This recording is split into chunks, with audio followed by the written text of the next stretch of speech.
So I'm talking about this clip, which you'll be able to find right now if you go to my YouTube channel. There's a recording of yesterday's class, and in 1 hour and 53 minutes into it, I believe the time is 150 to 155. We start finishing the conversation about drinking Shivambu up the nose, right? And so we went through all the different devices you can use, and then we got into the article by Samuel Cohen, and I started to teach people, this is how he taught it. You put some in your mouth, close your mouth, and then decide which side you want to drink it up the nose. And someone says, why don't we all drink together? And so all four students, they not only grabbed their cup, they all grabbed either a salad bowl or a bucket, put a towel around their neck, and all of a sudden everybody's going, so hilarious. And at the very end, everybody's like, it's dripping places, and they're going, oh, whatever. Yeah. So right now I've asked my assistant to just trim that part out of the entire video so we can use that to send some humor into the movement. Yeah. Because it seemed historic. Nobody's ever had like group nose drinking before. But if you want to see it, oh, there's Curtis. If you want to see it, it's on my YouTube channel. Yeah. Papa Curtis, welcome back. Yeah, Curtis. We're going to get started here in just a minute, but there's one more thing I got excited about. Even though I was told during the meditation enema this morning, I was doing an enema. In the middle of the enema, I go, Sage, you got too many projects. Do one thing well. This multitasking Gemini guy. So somebody sent me the link to the 1913 article about how the Rockefeller Foundation decided to own and control healthcare industry worldwide, and that was their first attempt to wipe out any alternative healthcare information modalities, teachers through their control of the media. And so what I asked all the people, and that's been going on for the last 3 or 4 days, I asked everybody in the Water family if they'll do a deep dive and see if you can find any archives or articles that verify the use of urine therapy prior to 1913. Mm-hmm. We'll see where that goes. I just love giving guys projects. Oh, you haven't had any results yet? Well, I haven't been on social media this morning because I had other things I got to handle, but yes. Okay. I'll know. You'll know when I know. That doesn't mean you have to jump in on that one. Good morning, Curtis. He's just going to be a silent avatar there. So we're going to do a prayer this morning. And since I've been pushed a lot to live in present time and be spontaneous, I'm going to ask anybody here who would like to give us a prayer this morning, please raise your hand. It's a spontaneous moment, so be spontaneous. Raise your hand. Mine already. Okay, then I'll make up something. What the heck? We take this water, which is a gift from our inner creator, our inner source, to reestablish balance in our body, in our minds, and our emotions. We give thanks that it's perfectly blended and perfectly ready exactly when we need it without thinking about it or wondering if there's something else we have to do. Everything in our body is complete in this return to source as you get the gift from source. Blessings. Blessings. So next time somebody else make up something.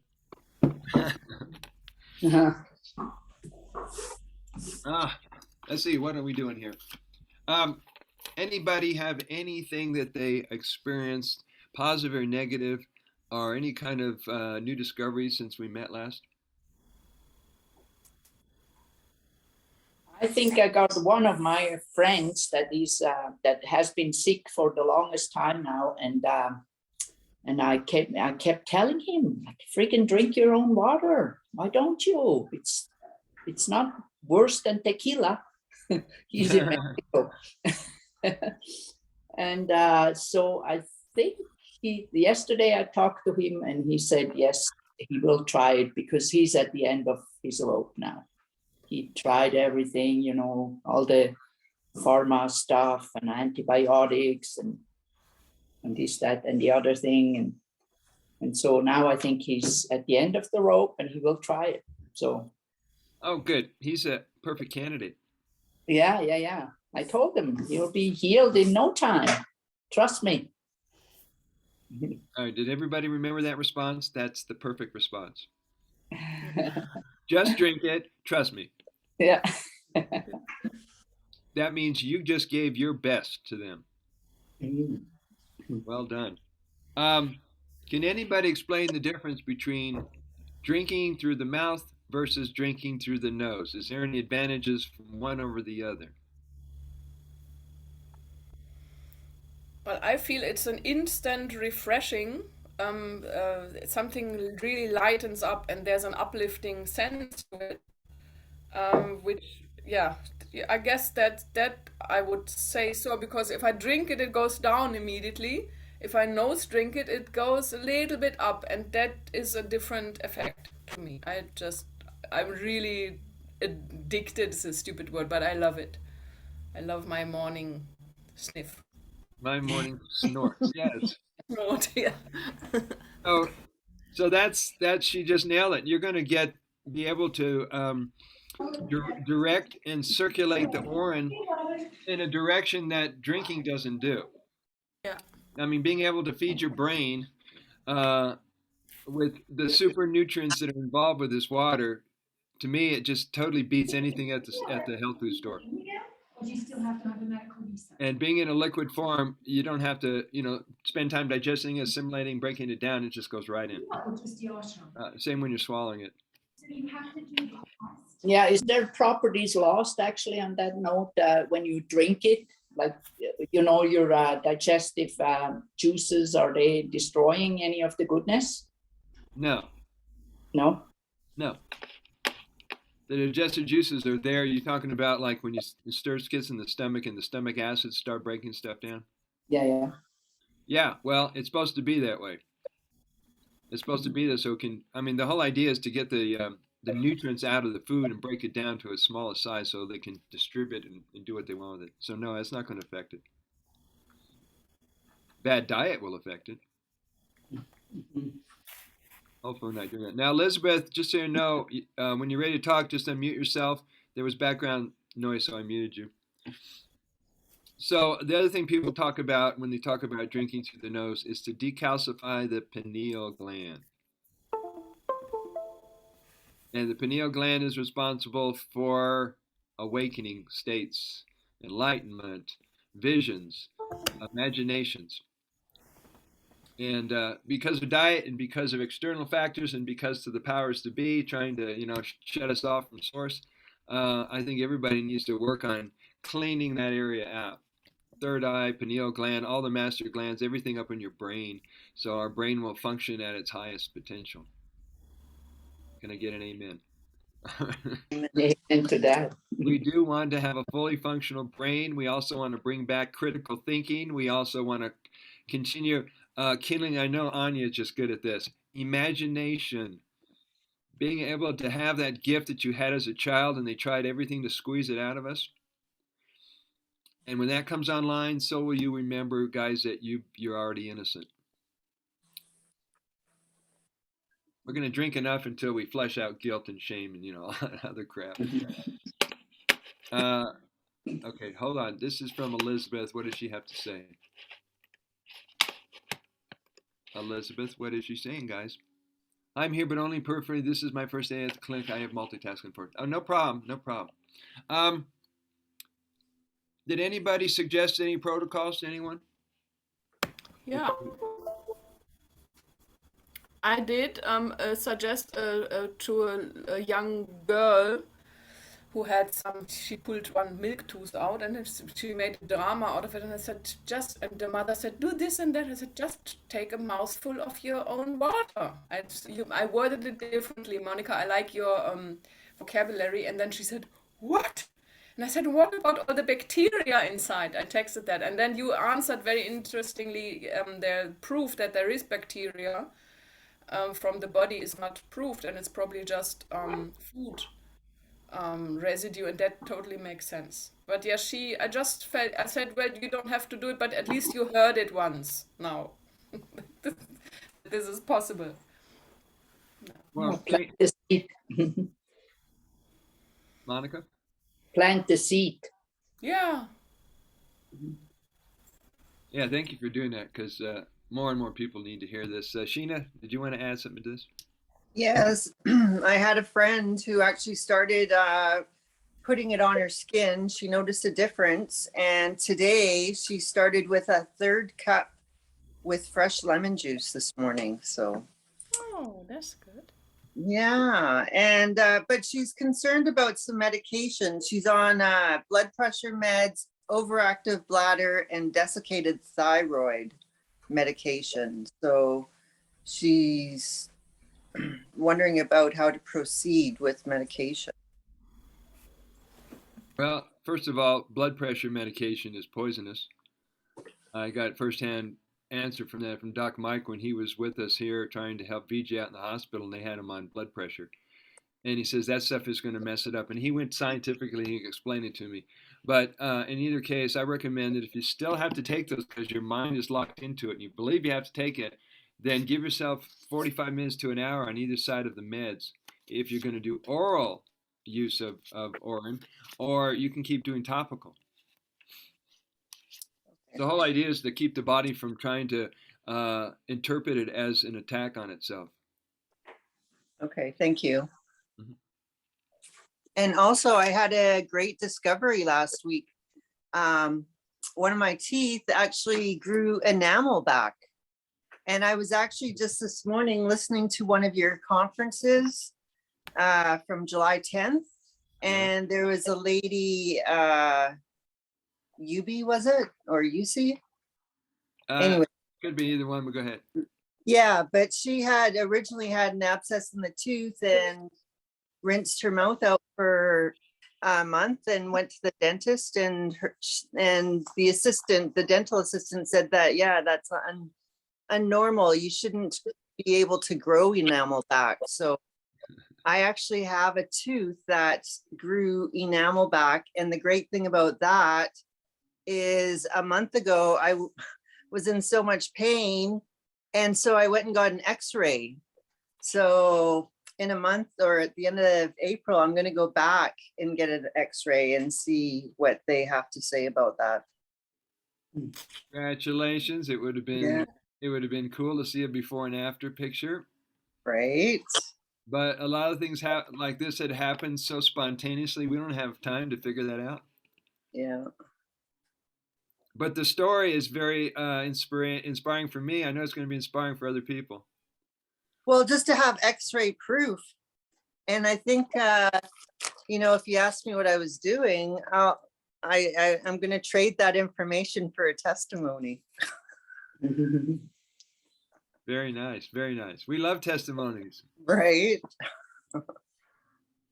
More validation. Yeah. Anything else you guys want to share? Weigh in. Yeah, I was inspired by Shima last week. You said you're putting Orin just everywhere on the skin, which I do, but I did more, and I was telling you guys that I felt like I'm losing so much weight after this fast, and it was like the skin and was so far away from the bones. And I've started to eat, but like not a great deal, but I feel like it really is toning. It's like the body adjusts itself, and it's like it feels more together again, skin and everything. And in the back I could really take my skin off, and that's not anymore. So it's like, and I believe that is because I did frequent not so much massages, but actually more applications. And also, yeah, the readjustment. Like I say, I don't eat a great deal, but I'm chewing, let's call it like that. So that feels good. That gives me also confidence in going for longer fasts and knowing there is a point, or there's always the body is on track, like nature is on track. So thank you, Sheena, for Oh, inspiring. thank you. I also have, you know, that little blue ball, you know what I'm talking about? It's in the bathroom and my feet are soaking, so I don't have it close by. But that's my new best friend. When I'm in the shower, I just put it in my hand and I like slowly, like just, and it's like a slow drip down my arm. And it just sort of is really easy to rub the Orin all over my body. Oh, And oh, you down mean the that? leg. Yeah, Yeah. that. Yeah, I have one. Mine is red, not blue. Good. Oh, Oh, good idea. is it Yeah. like sponge material? Yeah. What is it? No, you know that little, like that little blue ball, the plastic one? Yeah, Uh, and yeah, here, I'm I'm getting just, a visual, but I think, oh, the bulb. oh, the bulb. Okay. Yeah. Yeah, Yeah. that's so cool. And so like I start off with my hair, I put it in my hair in the shower. Yeah, exactly like that. And then in my ears, my face, and then I put it in my hand and it's like a slow drip. How cool. That's great. Yeah. Wow. And also what I did, I put a drop of really of old time evolved, like 1 year old that I haven't forgot. It's next to my bed, and I put it in my ear where I had, I don't know what it was, but I felt like tick tack tack for months, and that's also taken care of. So Nice. yay! Yay, yay. And Elizabeth, we know you're here. Same with Curtis. These are like Elizabeth is our flies on the wall. multitask. Did you ever go to college where you could do what they call audit a class? You could sit in the class and attend the class, but you can't get a grade for it. And when I went to college, they offered that so you could sit in and see if it's something you were interested in. Okay. Okay, let's go to the book. Do, do, do, do, do. Let's see, 10:30, 11:30, 11:30, 11:45.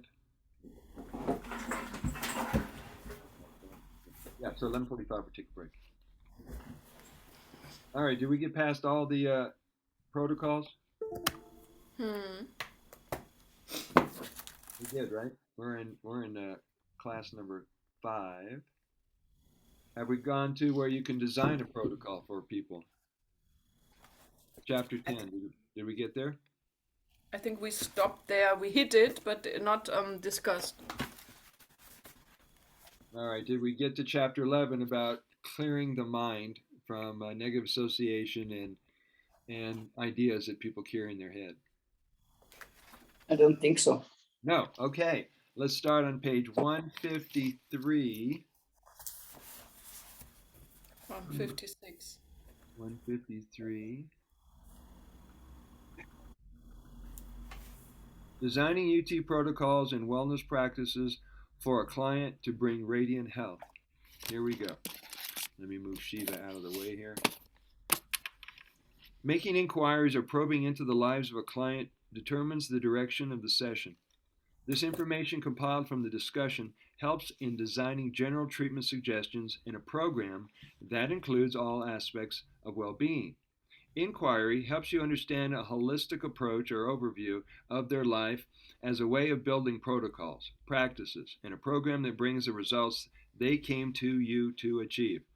Just telling them to drink their water and try UT protocols and sending them the way to figure it all out is a disservice to the client, and they will have a much harder time when approaching health from only the physical or the material form. Does that make sense?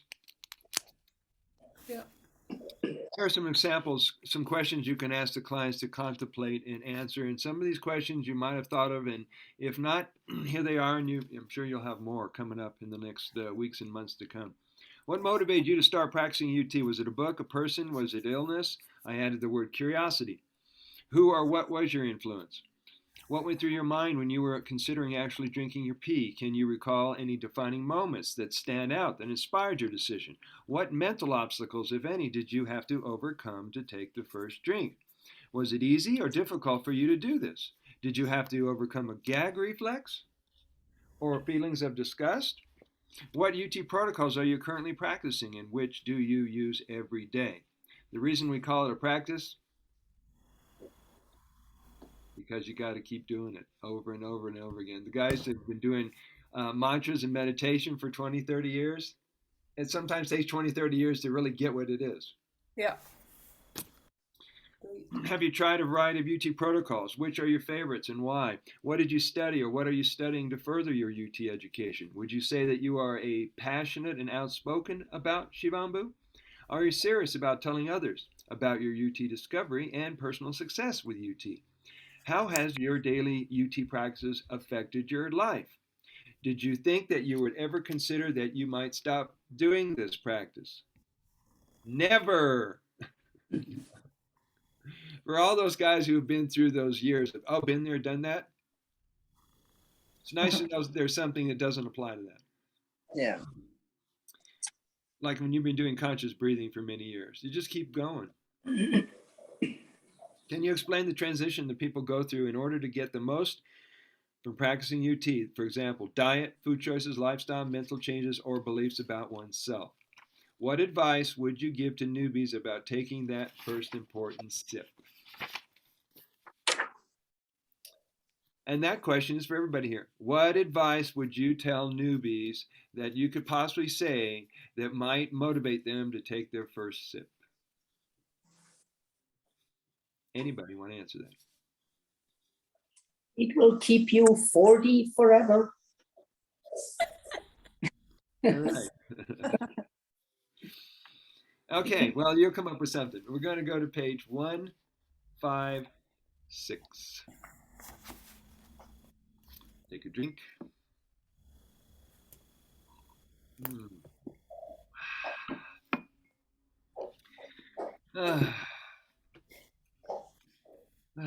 This is my favorite drinking group ever. The people you could just sit together and drink your golden water, that's special. Sheena, would you care to read? Oh, sure. Thank you. We're at the top of 156. Okay. Chapter 11, clearing the mind of all negative associations, beliefs, or ideas about UT, including suggestions, theories, and myths taught to you, especially by the medical industry. Learning a client's beliefs about Orin and if they ever considered drinking their pee gives you a clearer picture of which direction to take the conversation and initial consultation. Beatrice Barnett, in her book, The Miracles of Urine Therapy, offers a good approach to handling aversions to drinking Orin. Throughout the civilized world, blood and blood products are being used in the medical world without evoking the repugnance associated with Orin. We use prepackaged cells, blood plasma, white blood cells, and countless other blood components. Orin is nothing more than a blood plasma product. Babies are being breastfed, and we easily accept this along with the common practice of eating dairy products. Yet we cannot imagine drinking Orin. Fresh Orin contains the same substances as those found in the blood. If you think about it, Orin is ultra-filtered blood plasma water. Pee was part of your blood just minutes before and flowed elsewhere through your body, possibly through your tongue. Since Orin is not poisonous or disgusting while in the body, why is it considered so repulsive as piss? That's the same thing when people go, you got blood going through your veins, you got blood going circulating your body, it's going to right. But for the moment they see blood, they get a little nervous, a little shaky. Yeah. That's why we're not paramedics. But go ahead. Overcoming objections in a sensitive and compassionate manner is crucial to a successful UT session. Anyone who criticizes or challenges you about Orin therapy, whether someone in person or someone who calls into a radio show while you are being interviewed, known as a heckler or troll, is someone who never did their research and is repeating what they have been taught about Orin. Try to remember that when someone starts criticizing you. It's nothing personal. That's all they know. Keep on going. This way you never take their words, energy, or emotions personally, and you can hold your ground while confidently responding to them. Bring it on, baby. Some of the concerns or mental obstacles that you have been overcome about drinking Orin has included. I've always thought it was a waste product. Why would anyone want to drink their pee? They are secretly wondering if you are a trusted or credible source. They seem to be waiting for guidance from the inner voice to decide about working with you. These are the pillars of health and well-being: mental, emotional, physical, self-love, spiritual. It is your advantage, dear readers, to take this teaching to heart and design a personal daily program of practices for you first.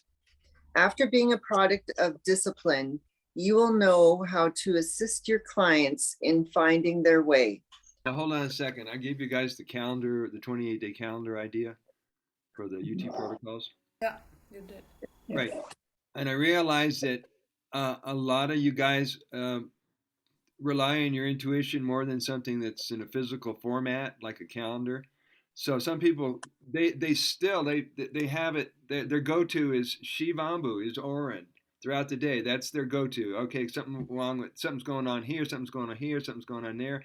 That's their go-to. So they don't have to think about, am I doing specific protocols every day? But just the fact that you've got into the pattern and the rhythm of it gets the job done. That makes sense? Sheena? Well, yeah, and you can't really get off track when you got to go to the bathroom during the day too. You're right. A reminder. Yeah. Oh, here it is again.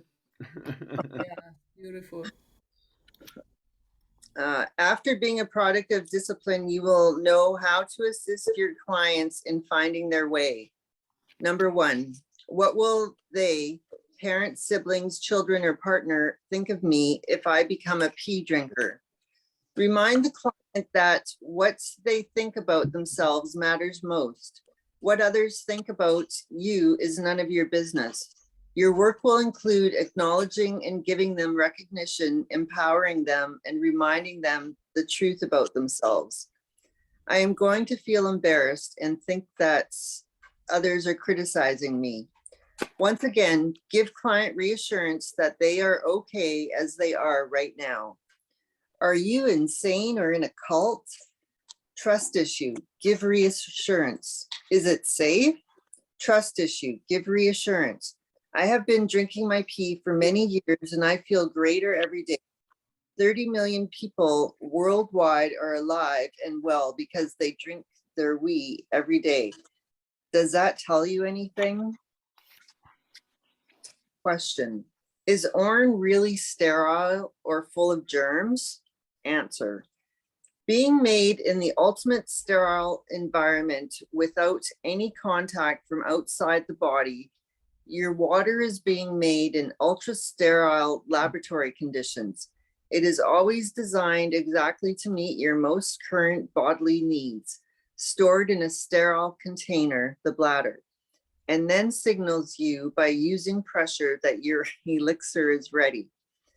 Orin is absolutely sterile, and most of the Orin that your body produces goes back into the bloodstream anyway.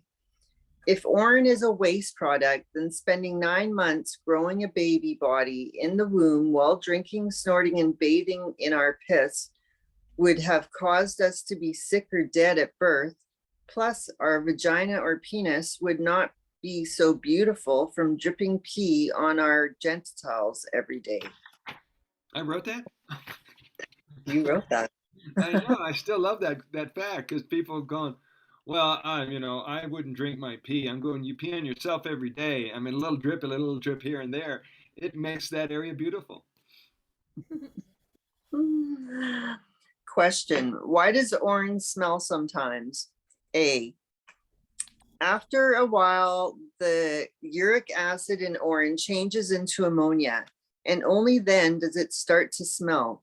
However, the smell evaporates completely after the Orin is absorbed into the skin or any organic surface. Got any testimonials or research that might convince me? Yes, there are thousands to show you. What will it take for you to trust my word and get started?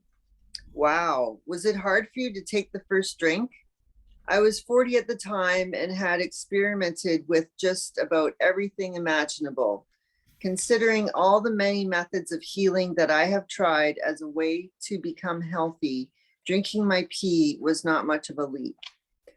What really convinced me to go for that first sip and drink was the writings of Cohen van der Koen, The Golden Fountain, my UT Bible, and Leonard Orr, The Secrets of Youthing.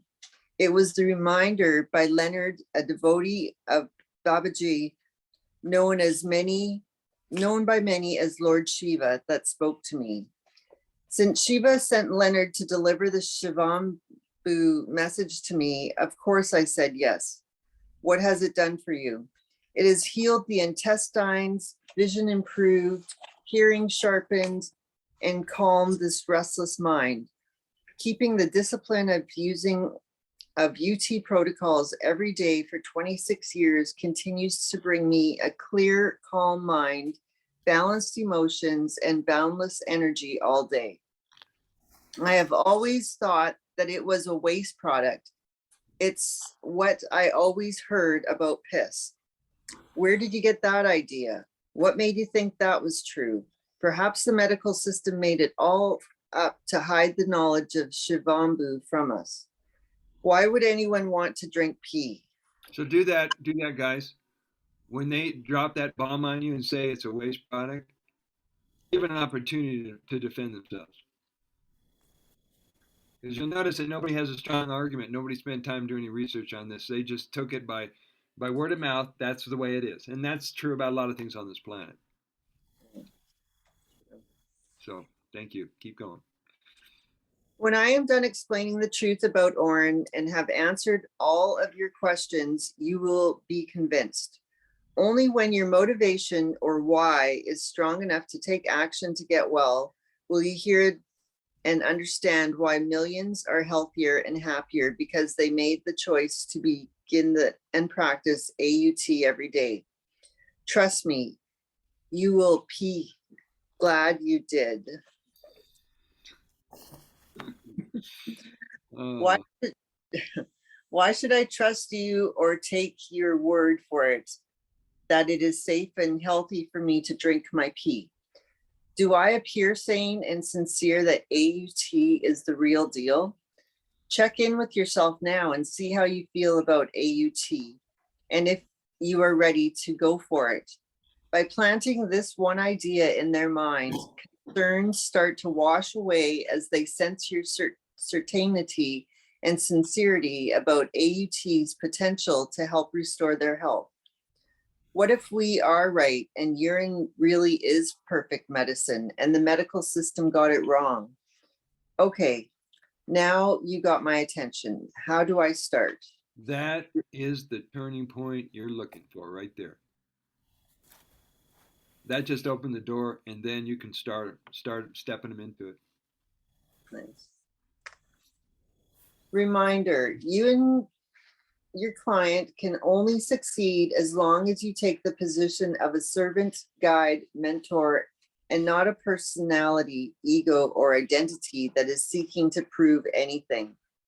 1, offer a personal AUT story as confirmation or validation that you got results, proving to them that you are not a snake oil salesperson, are sincere, and do walk your talk. You can also offer the stories of others, third party, to satisfy their need for testimonials. Teach what AUT has done for others. Learn how UT teachers are designing general suggestions. Chapter 9 on general treatment suggestions. Right, before you get to number 2, let's go back to number 1 again.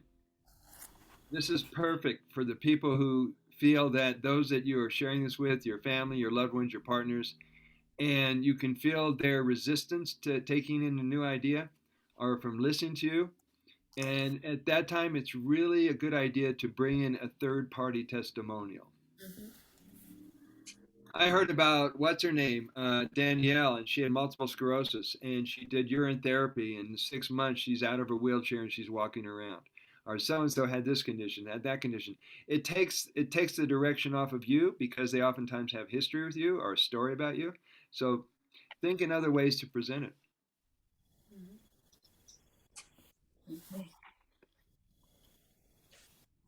Page 164. Now we're going to take a break in about 40 minutes.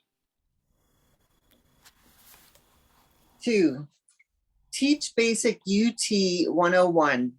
Keep it simple. Avoid talking over their head, no matter how much they appear to know. Get in the habit of thinking that you are speaking to a fifth grader and you'll be effectively communicating with most people. There's, of course, not much you can do with skeptics or closed minds, yet you have planted a seed which may take root and grow someday. Those that are serious about saving their lives and healing themselves will be listening and take your advice.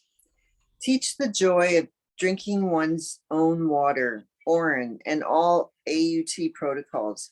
Clients will guide you in taking the next step and dive deeper into the AUT lifestyle. When a doctor claims that any disease is incurable, what they really means is that their limited education and profession does not include self-healing and cannot help you. Doctors do not promote AUT either because they don't know about it, or they do know about it and will lose their reputation, license, and practice if they tell the truth. The word incurable really means incurable, meaning that from within, we are curable. Understanding this word in a new way reveals that healing is an inside job. Orin is the curable miracle drink that is already available to you right now. 3, keep in mind that practicing AUT every day is a lifestyle choice, which requires a strong connection to Shivambu, your body, daily discipline, and utmost faith. 4, when a client is ready to learn about AUT and how to present it to others, that's when their Shivambu journey really begins. Use your own free personal curative to reclaim health and well-being without any expense. The only costs are containers with lids or soft cloth material with rubber band to store the Orin, 1 to 2 eye cups, enema bag with tube, clamp, all related supplies, a neti pot, cotton balls, washcloth, tongue cleaner, which are free from a dentist, 1 to 3 ounce size glass dropper bottle with dropper, 2-gallon Tupperware tub, Q-tips, and an 8-ounce cup with a good imagination. Now, how does that free your mind to know not only is this an inexpensive way to treat yourself and to have health modality, because all these items there are really inexpensive or free, and the fact that you have the ability to heal yourself without relying on an outside source. I mean, man, let me go back a page here. It's your own free curative in your own way.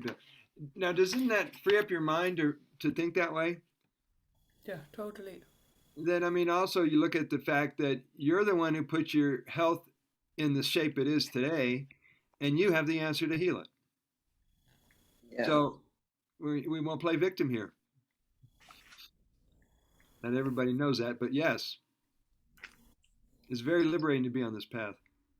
Yeah, totally. I mean, for me, it came years ago when I started my yoga journey. My yoga teacher at that time, he introduced me to Shivambu.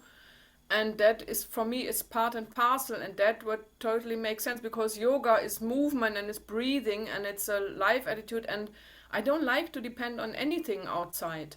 I mean, there is a codependent, I mean, we are all one and we are somehow well, let's not go into that. But it's for me, that's the best argument. That's how I want to lead my life. I want to live from my own ability and also, what's the word in English? Yeah, explore that and bring it on. Yeah, definitely. Any industry has been always suspicious for me. But maybe that's a personal, but I guess to all of us, otherwise we wouldn't be here, really. Most of those industries to me, I always felt that they had some kind of edge over me, and I owed them something, or I had to bow down to them. Hmm. Those days are over, guys. Yeah. All right, what? Where are we, Sheena? Where are we? Oh yeah. Uh, oh, Um, Go ahead. what do you use the Q-tips for? Oh, the Q-tips. Let me pull one out. You're either going to use it for nose, just Okay. going inside the nose, in the ears, belly button, just wherever you can use it. Okay. On being a trusted source for clients. Establishing trust and a connection with students and clients is achieved from the skills and expertise you keep developing as an Orin therapy professional. Relationships with clients get easier as you bring a clear state of mind, calm energy, sensitivity, and presence into every meeting with them. Relationship building develops organically into mutual trust and admiration. Remember, it is not up to you to make any decisions, set rules, or boundaries for your clients. As with any form of therapy, you are the facilitator or the guide of every session or consultation. Despite how a client may perceive you, you are not to presume any role as a healer, savior, or authority for them. The responsibility for healing and well-being is always up to the client. A mere shift of perception is all that is required to heal oneself. A Course in Miracles. Your work is to teach information that will lead a client to learn about their own unique way on this path. This empowers them to become motivated and self-disciplined in restoring their health and well-being. When a client is excited or inspired by why they are drinking pee and using UT protocols daily, then their commitment and success is assured. You just did your job and made a best friend for life.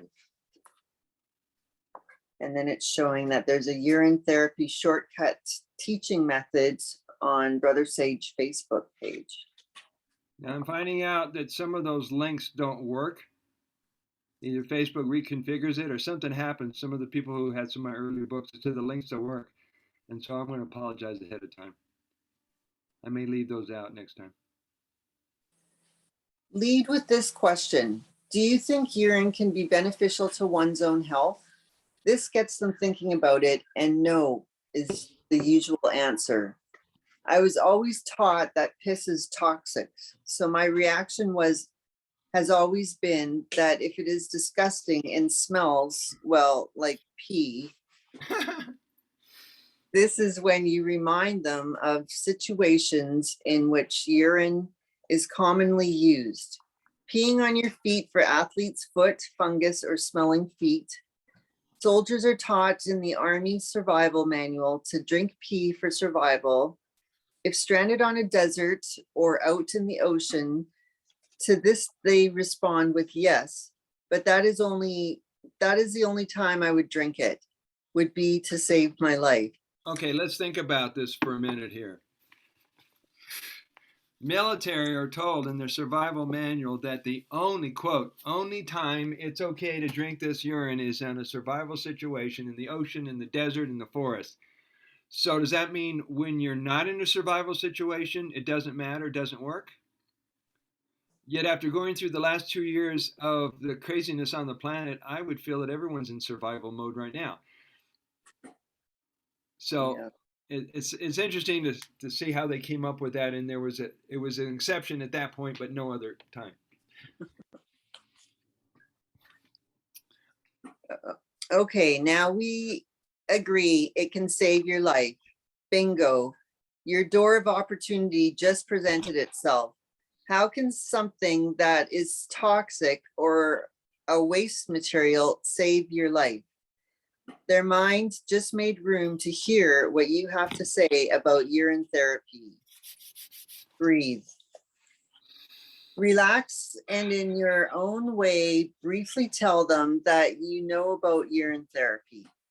This is the point where the topic can be discussed more openly without you being labeled as a complete idiot or something that is crazy. I always love to throw in the line, you know, you have drank your own urine before, and they all reply they haven't, LOL.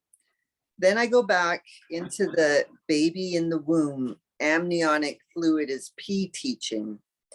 Where the conversation goes from this point is up to you. Call Brother Sage if you need a backup on your team. Don't worry. P-hap. P-hap P.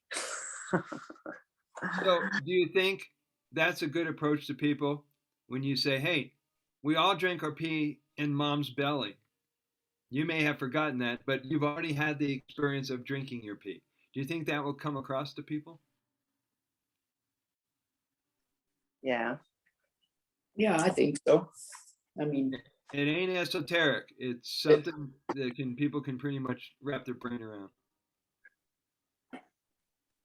Okay, keep going. It's in Yeah. your arsenal now, guys. It is this. oh, sorry. Go ahead. Monica, what? The fact checkers can check. Yeah, Uh, good luck. Yeah. It is a Shivambu high that has created millions of Shivambu devotees across Earth who are keeping up this practice every day as their secret health program. Orin therapy can be easily explained. No complicated laboratory tests are required. No intricate scientific explanations are necessary, and no diagnosis is needed. Remind clients that there are no risks, danger, or negative side effects to worry about, other than possible cleansing and healing reactions. You will be asked to be willing to adjust many of your activities and considerations so you can focus your attention on the study and practice of AUT. Once a person starts drinking pee and including topical protocols, clients see results rather quickly and make the commitment to stay with AUT. There have been many scientific reports that validate this theory. Many people with serious conditions are improving, considerably in a week up to a month on. Okay, here's something I want you to think about. It's just coming to my attention right now. Did anybody read the book Golden Fountain? No, I just ordered it. Okay. In 1994, when these books came out, they had listings of urine therapy clinics in India and some other countries, including Santa Fe, New Mexico. So my question to you is, now I don't know if they're still active or not. I've not been in contact with any of them. But my question is, how do you think they approach urine therapy from the standpoint of having a public clinic and people walk into their office and they're getting some help? How do you think they're approaching or they're discussing this with their clients? Do you think they would keep it? Is that even legal in the States or in Canada to have such a clinic? I have no idea. But I'm saying that in that book, it listed clinics, and there was like two or three. There was a Shivambu clinic in India. There was one based on Beatrice Barnett out in New Mexico. I don't remember where the rest of the list is. I have to look it up. But my feeling is that they approach it similar how I approach it, and it's not from the medical scientific perspective. It's from natural healing, working with your own body, working with spiritual law and spiritual practices, versus having to describe and discuss with clients all the time. Well, what's the science behind it? Hi, Elizabeth. Hi. So, how would you think they're approaching the work with their clients. Well, Elizabeth, the client comes to you, that then they already must be open to, to the wider perspective of what is possible. right, and whether they have started or not, at least some go just out of curiosity, some are out of desperation. Yeah. Elizabeth. Can you guys hear me? Yeah, go ahead. So I would think that I actually looked up Beatrice, and she's a chiropractor, right? So that's what she was by license. So I'm sure she didn't have a problem with that. And I think if you do it on an individual basis, it's just enough. Like, what's the difference between recommending vitamin C or this? I don't have a problem with it, but there's some people on the medical side of life who feel threatened by you might. And I was just wondering, like in India and these various places where they have clinics, their approach, being from that part of the world, might be a little different from us here in the United States or people in the West. When my first book that I came in contact with was, of course, Armstrong, who is not an Indian, but there's a guy who's called Devendra Vora. And he wrote a book, and he says, and he was in contact with one of the Indian ministers, presidents, who also was known for drinking urine or for having urine, and he there was this book included Amaroli, that's how they call it, Amaroli therapy plus acupressure. And he suggested a diet, which was basically a yogic diet, not only raw. Indians don't do raw so much, but very lightly mild cooked, non-spicy diet, which included, he loved leafy greens. So in that way they combine it, just like also you do. You say drink. You're basically more into fruits. Mm-hmm. But be bland and be natural, as natural as possible. So that's what I know about Indian clinic, Indian approach. They combine it with yoga and all this natural, holistic, old, ancient, traditional styles actually. Yeah. And the funny thing is what they say there. They said if you don't want to drink your own urine because it's maybe like medicated, have a cows because anyway cows are holy there. They also recommended camels, and they also recommended elephants. Yeah. Mm-hmm. Good luck standing behind one of those guys. Get to waterfall. But if anybody cares to follow up on it, I would love to be able to stay in contact with some of these clinics and get them on the directory. So if anybody's heading out in any one of those countries, they could locate them. And it might even inspire people in our country to set up something. Now, if I was going to set it up, I'd set it under the umbrella of a ministry. Because in the United States, they have the peyote church, they have the mescaline church, they have the cannabis church in Hawaii, was the church of the THC ministry. And this is how they're able to stay in business. Yeah, that makes sense. Okay. Or do it as a part of a sacrament or a ceremony, and then it's a spiritual practice. It has nothing to do with prescribing or diagnosing. Yeah, good idea.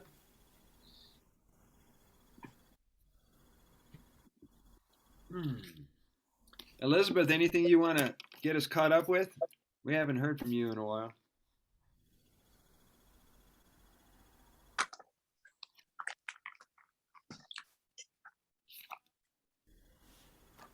That would be a no. Okay. We're on page 170. We're going to go another 15, 20 minutes before we get our break. This is about surveying a client. That's going to lead into preparing for a session. Before doing an inquiry, you guys ready? Good. Before doing an inquiry, study and learn questions like these that you'll be using in interviews with your clients. Why pee? Why would you want to drink pee? What do you think is the truth about Orin? What or who was your influence? Can you recall any defining moments that may stand out that inspired your decision? What mental obstacles, if any, did you have to overcome to take that first drink? Are you ready to make a commitment to practice UT? For a newbie, did you experience a gag reflex at any time during your first drink of pee? And it's always humorous to me to think about what we had to put our body through in order to take our first drink of alcohol or smoke our first cigarette. Do you remember Yeah. the rite of passage? How crazy! It always felt like a rite of passage for me in the United States, being a guy growing up in America. I was age 15. Took a hit of a Camel, no filter. Okay. Did you have the courage to tell others about UT?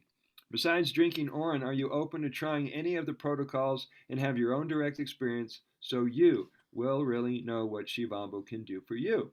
Have you tried any of the topical protocols? Which are your favorites and why? Where did you get your UT education? Are you serious about telling others about your UT discovery and personal success with the protocols? How has keeping up your daily practices affected your well being or your life? Do you think that you will ever consider stopping this practice? Hell no. Can you explain the changes that you are going through that is giving you the best results with UT? For example, diet, improving the quality of your food choices, lifestyles, way of being, or mindset. What advice would you give to UT newbies about taking that important first step? So when you look through this chapter again and you see these different the questions, this is just to stimulate your imagination so you'll come up with questions.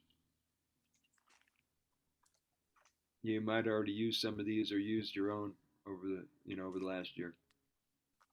So that's what that chapter is all about. So let's get through 13 and then we'll take a break. Page 173, Chapter 13, Preparing for a UT Session. How a teacher prepares for a UT session is just as important for the teacher as it is for the client.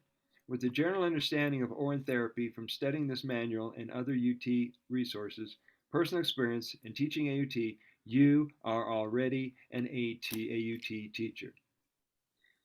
For all the people out there going, well, I don't know if I want to be a teacher. You're a teacher. You're already a teacher. You just haven't called it that. The work begins when you are present, really listening with the client, following your intuition, and knowing and or trusting that the session will be perfect in every single way. You no longer have to think about what to say, what to do, because Source is directing you. In this chapter, we explore the use of the breath, meditation, centering, and trusting one's inner knowing or guidance before starting a session with a client. Page 174. Being calm, centered, and present gives you deeper insight into a client's emotions that arises from unconscious beliefs, programming, and mental patterns that are at the core of their, quote, health problems.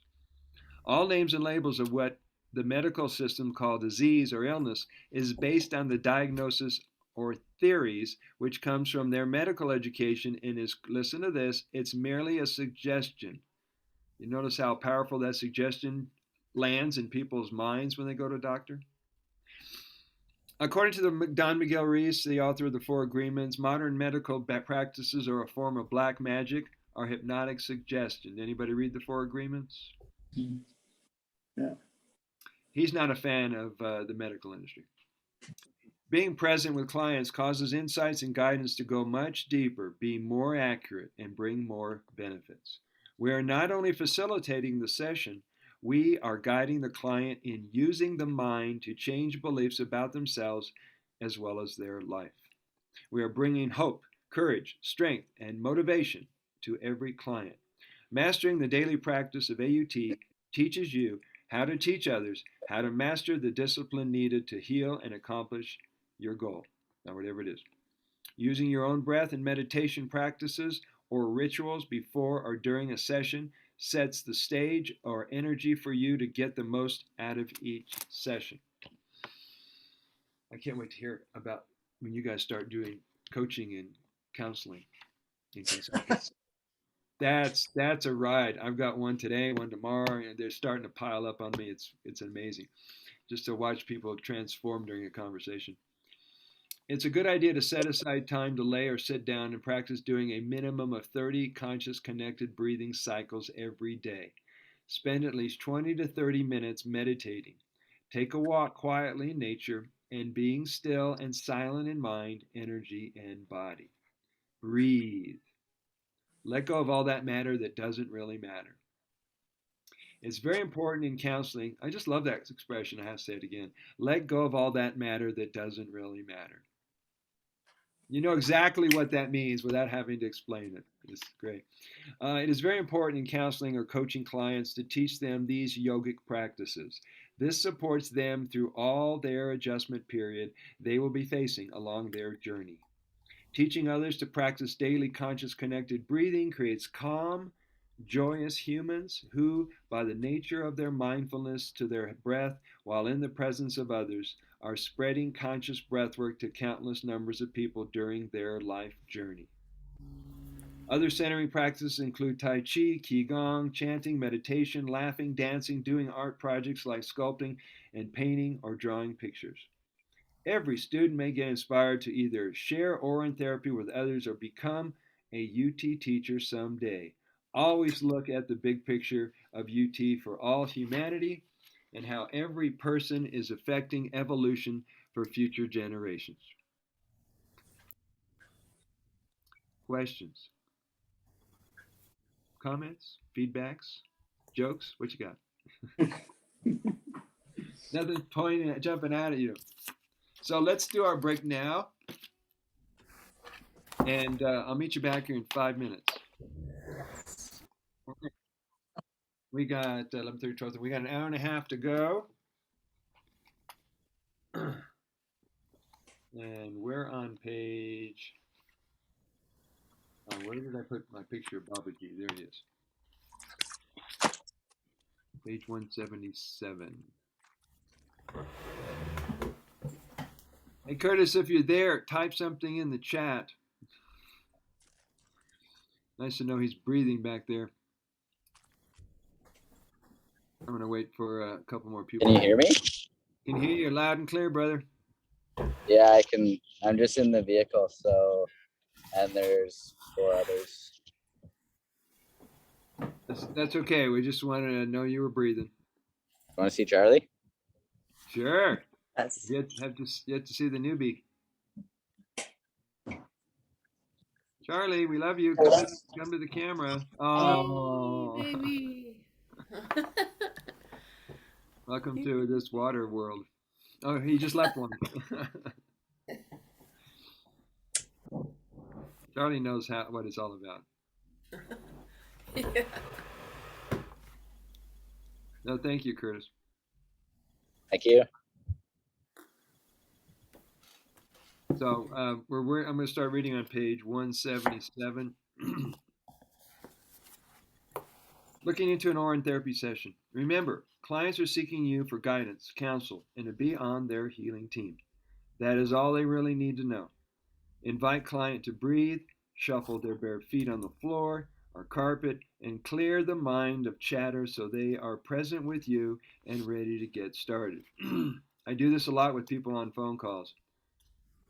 Get barefoot, shuffle your feet, feel the static electricity between you and the carpet or wood floor so you can get grounded. Some people in the middle of the day, they'll just stop whatever they're doing and ask themselves, Monica, where are your feet right now? So it causes them to bring their attention in the body. Oh, I'm on the floor or I'm outside on the grass. So play around with that sometime. At this point, you can begin inquiries or just listen. Many bring their anxieties and concerns, page 178, about their illness or condition to the session or conversation. So keep reminding them to breathe. You are building a relationship with every client. Your role is multifaceted and you can appear to play many roles for them. As you move through a session, discovering as much as you can about their diet, lifestyle, self-care, and mindset. If you're paying attention, you'll pick up their innermost thoughts, why their life is playing out the way it is. You are listening for clues to reveal the true cause of their illness.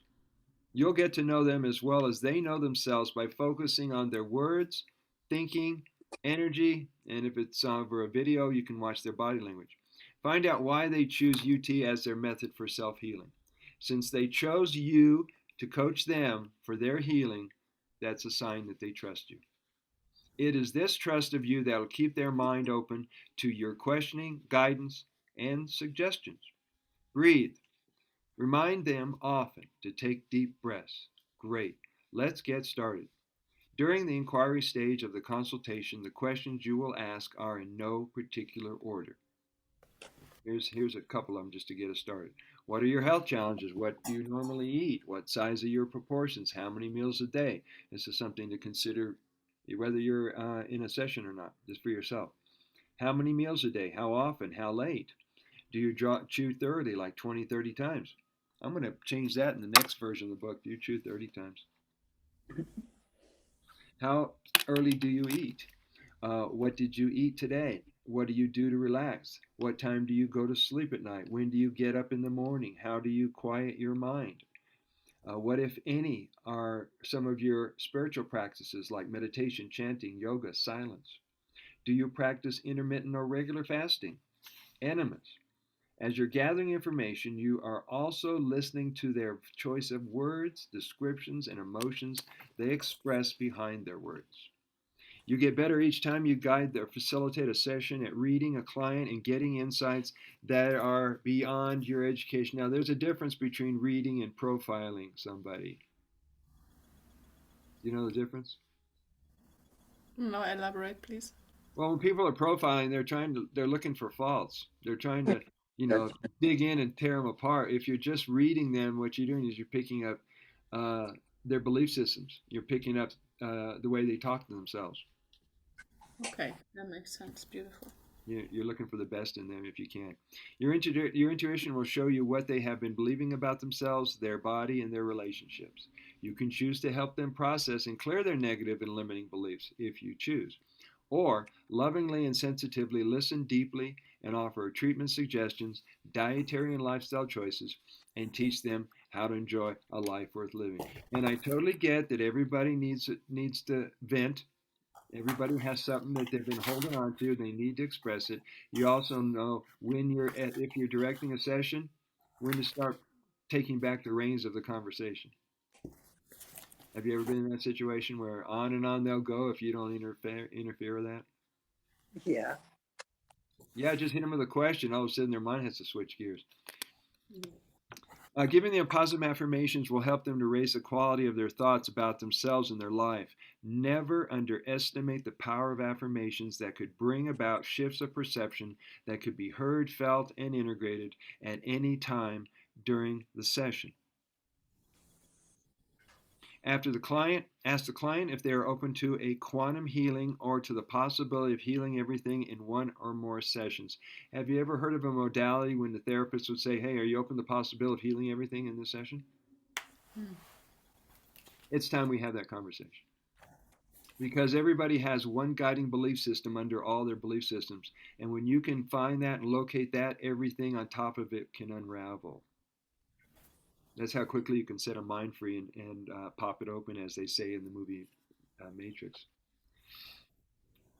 Ask the client if they're open. Better, I said that. Your intuition and attention to details will take the basic consultation into becoming a transformational, life-changing session for both you and the client. Giving assignments, practices, and resources helps build a solid foundation to start and continue their UT practices for a lifetime. A good way for both of you to stay present and on the same page is the use of audio or video recordings of every session.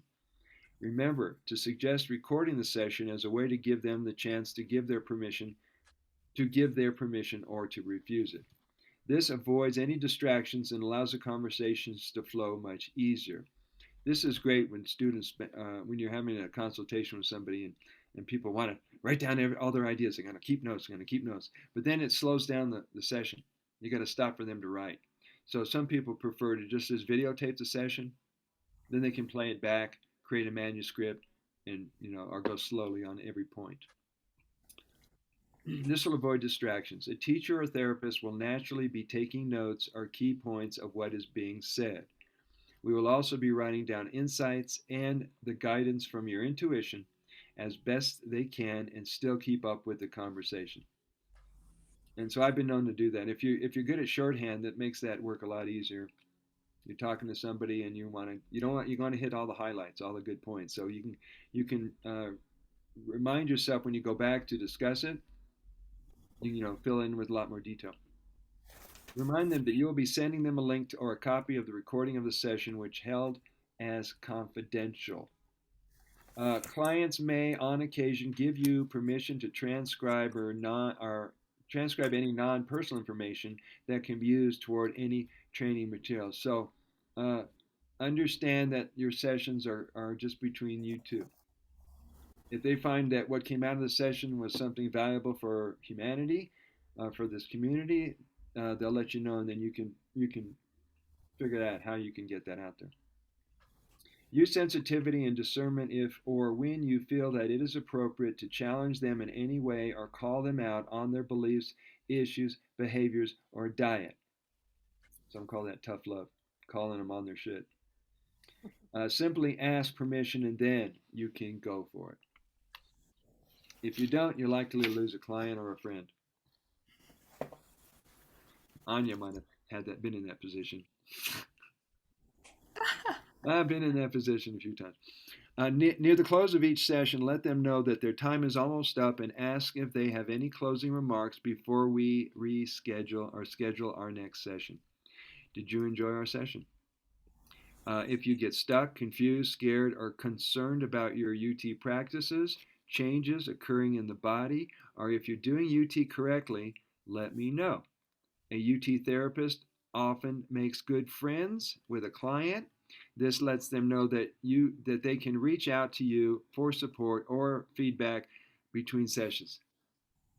When I first wrote this book, and now 2 years later, I tend to think of the word teacher and therapist as the same role, but people will view it however they relate to someone who's guiding them in a session. Because I know some people go, I don't want to call myself a therapist, but I will be a teacher. Well, if you're a therapist, you're a teacher. If you're a teacher, you're a therapist. Does that make sense? You're doing both things, but it's how people associate with the words. Keep up your discipline so will your clients. Roll up your sleeves, guys. It's time to be of service and give the client your best work. This is on page 182. As you continue studying UT, practice the following. Number 1, calm the mind and become aware of the presence. Some call it love, the light, source, energy, God, or life. Now you are ready to begin a session. Breathe, let go, and relax. It's a conversation that matters with you as their guide and loving friend. Number 2, listening, paying close attention to what is being said and what is not being said lets you hear what is just behind their words or what's beneath their words.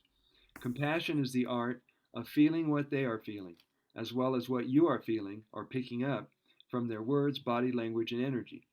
The use of compassion will bring comfort and safety to a client. Then you can take the first step. The stages or steps will be discussed in more detail later in this chapter. These include making the internal shift to unlearn what you have been told about Orin. Now, many times when people come to you and you can feel their desperation, you can feel their urgency and their anxiety, it feels like to me as you're helping a cat who's up on a tree and he's stuck and he's screaming out for help. And you're the firefighter who's coming up the ladder to rescue them. And you got to help people off their own heights that they've created in their mind, or their own depths of despair they created in their body. Number 2, having the discovery or aha or breakthrough known as the adjustment period. This is often felt as if one is dying or breaking apart, like I just described, but it is in truth a mere shift of perception disguised as a breakthrough or integration. Finally, after the integration stage, the client knows they are home by feeling of wholeness, peace, or home to the real or authentic self. Drop into your calm center. Be sensitive, compassionate, and be present.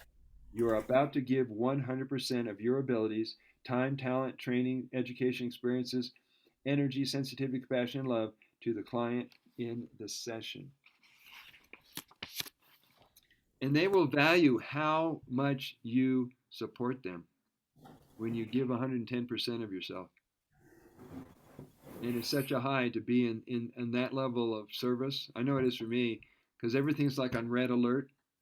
I want to be very present, very attentive to what they're saying, what they're not saying, to be right there with them in the session. And it's quite an endorphin rush. But you got to also stay calmer than your client. Does that make sense? Mm-hmm. It's like when I teach a meditation class, or if I'm doing body work or a session with somebody, you want to be on the other side of the goal line. You want to be where they're going to end up before you even talk to them. So meditation helps you to set the stage in your mind and in the energy in your body before they even enter your office. Have you ever gone to a therapist who's all wound up, and you're going to them to get help and to relax, and you can feel how overwhelming it is just to be? Don't go to them. I remember going to massage therapist years ago, and she says, "Well, I'll go in just a minute. I just need to smoke a cigarette." She's out in the front smoking a cigarette, and I'm regretting every minute I might be in that room with her. I think I went through with it because I was desperate. I needed a massage, but it was like a valuable learning experience. I didn't want to put myself in the hands of someone like that. All right. Now grab a notebook and a pen. Top page 184. Although most UT sessions average 60 to 75 minutes in duration, you and the client will know or feel when the session is ending or chooses to continue until it is complete. Grab a notebook and pen before a session begins. You will be writing down as much of what the client is saying as possible. These notes will give you clues in real time by how the client is describing, feeling, and thinking about their health, their body, their life, and themselves. Your ability to listen to what is not being said is just as important as to what is being said by the client. Take notes during the session. Since all minds are in constant communication, you're also receiving information or insights used to make recommendations, which leads them to make the necessary changes to achieve self-healing and a better quality of life. Beyond just telling them to drink and apply Orin, your clients count on you for answers to tough health challenges, guidance, and relief from stress and concerns. Practice, practice, practice. After the session ends, review your notes. Use this time to replay the session in your mind and find any corrections to be made in your teaching, your listening or coaching skills. Be sure to acknowledge the good work that the client is doing. Acknowledgement for your good work will come later. After learning these steps from guiding several clients through successful sessions, this will become second nature to you. The day will come when you will know confidently and with certainty that you give the most perfect advice and treatment suggestions for every client. I went through those doubting periods. What if I don't use the right words? What if I give them the wrong suggestions? The doubting mind. And when that's not in the picture, it's amazing how well things play out for you. When working with clients, let them know that you will start the session or consultation with an Orin toast or communion as a way to honor their water, their UT journey, and allow spirit to guide the session. I don't typically do that with all my clients. Students, yes, but that's up to you. It's an interesting way to bond with your client. Well, let's just have a drink because this is what we're here to talk about anyway. So cheers. And you don't have to drink it up your nose. That's the advanced class. All right, page 185. 9/2/20 session with a male client from India. We're going to skip this. We're going to skip it. So if you want to read, how I went through the session with him, that was. Now I don't give any names on these public testimonials. I think it's okay to do initials, but people like to have their confidentiality. And the second one, which we're also going to skip, is the session I had with a client from the United States. I don't remember where she was, but I'd have to read through it. So I just wanted to give a cross section or a peek for readers of the book to go, all right. So he talks about sessions. He talks about creating sessions. He talks about general treatment sessions. What does he actually do in a session? So This is why I put that in the book. Take a breath. Ah, what a great job. Page 194. I get to drink pee all day. I get to talk about pee all day. I get to sell books on pee all day. I come home and I'm pissed. I mean, I'm tired. I just keep going. I think I'm getting to bed around 10 and waking up around 4:30. So what's that? 6 hours of sleep? 7 Yeah, hours of sleep? that's good. So you guys doing 8 hours of sleep or 7, or where are you at with that these days? No, it depends. It's sometimes it's like 3 hours, and other nights it's 6 hours, but it's not consistent. Okay, so you might average 4 to 6 hours. Yeah. And do you feel like that's deep enough or thorough enough for you to maintain your energy level the next day? Yeah, I feel rested no matter what. Or not? If I can't sleep, I just put myself into a meditative state, and it's all good. Beautiful, beautiful. So, yeah, I'm going to follow you, Monica. Because people who still think that they're required to have so many hours to function the next day are relearning that that's not necessarily the case. Because if you don't have any stress and you're relaxed during the day, you'll sleep a lot deeper during the night. Unless you're looping while you're sleeping, then you'll be up every couple of hours. All right, page 194, chapter 15. This is how you do it professionally, in case anybody's interested.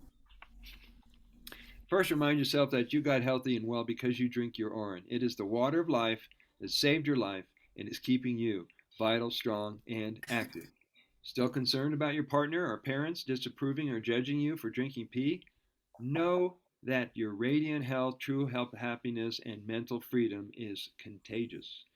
And it's also worth maintaining.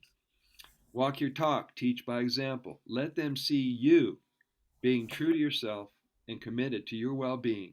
They will come around. Hang in there.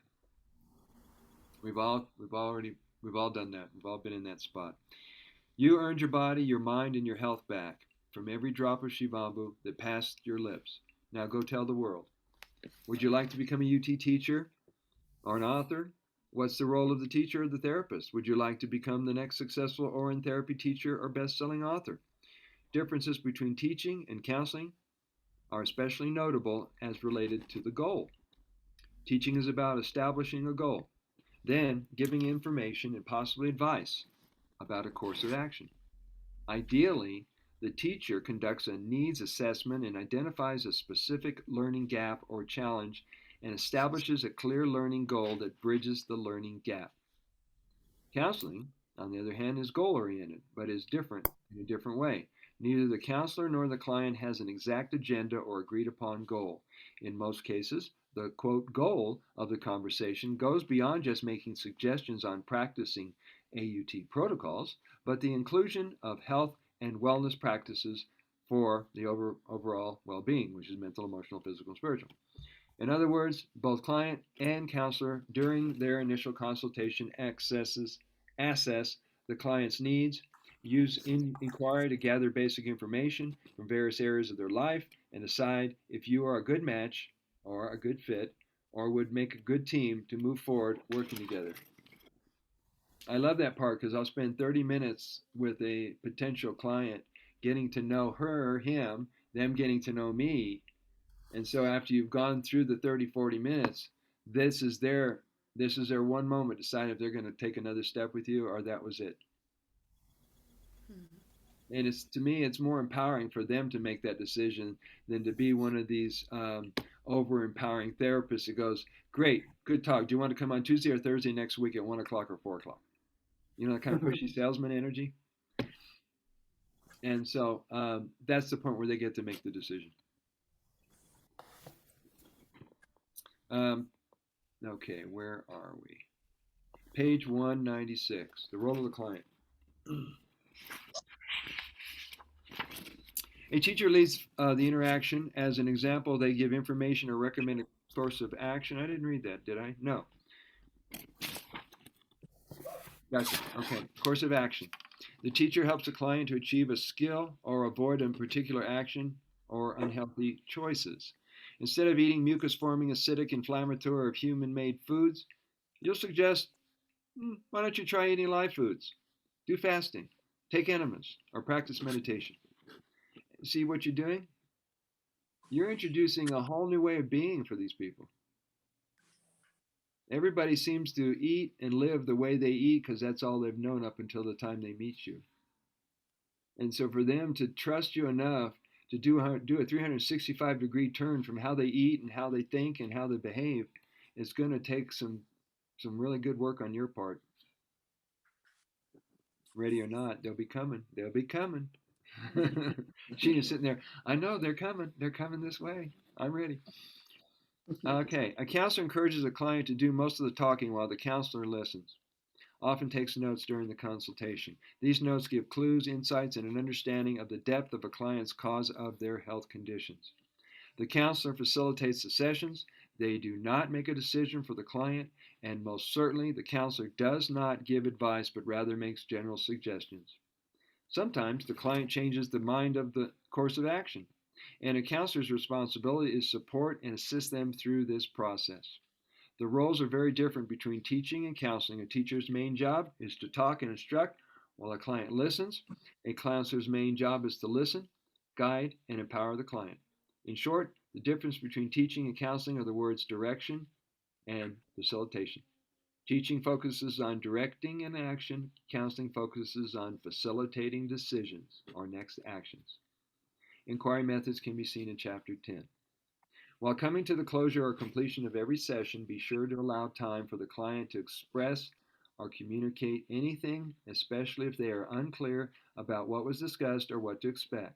Ask the client if they wish to schedule another session and go deeper into the healing work with you. This leads to the follow-up. When you are both certain about doing more sessions, then reschedule them in 5 to 7 days from the session. Every session is different and reveals something to the client that they may have missed in the previous session. Be sure to ask for referrals. So that 5 to 7 day rescheduling period is not only arbitrary, but we found that to keep people moving forward in the work and not slipping into their other habits, we want to keep them closer together, those sessions. Mm-hmm. So you guys can move together.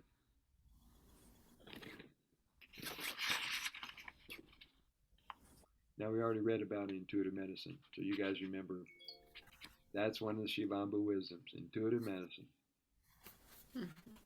You're going to find that sharpens up for you more and more every time you use this, every time you talk to people, that it's an intuitive journey. The heart's running the show, and you can trust what's going on with the guidance inside you. Page 201.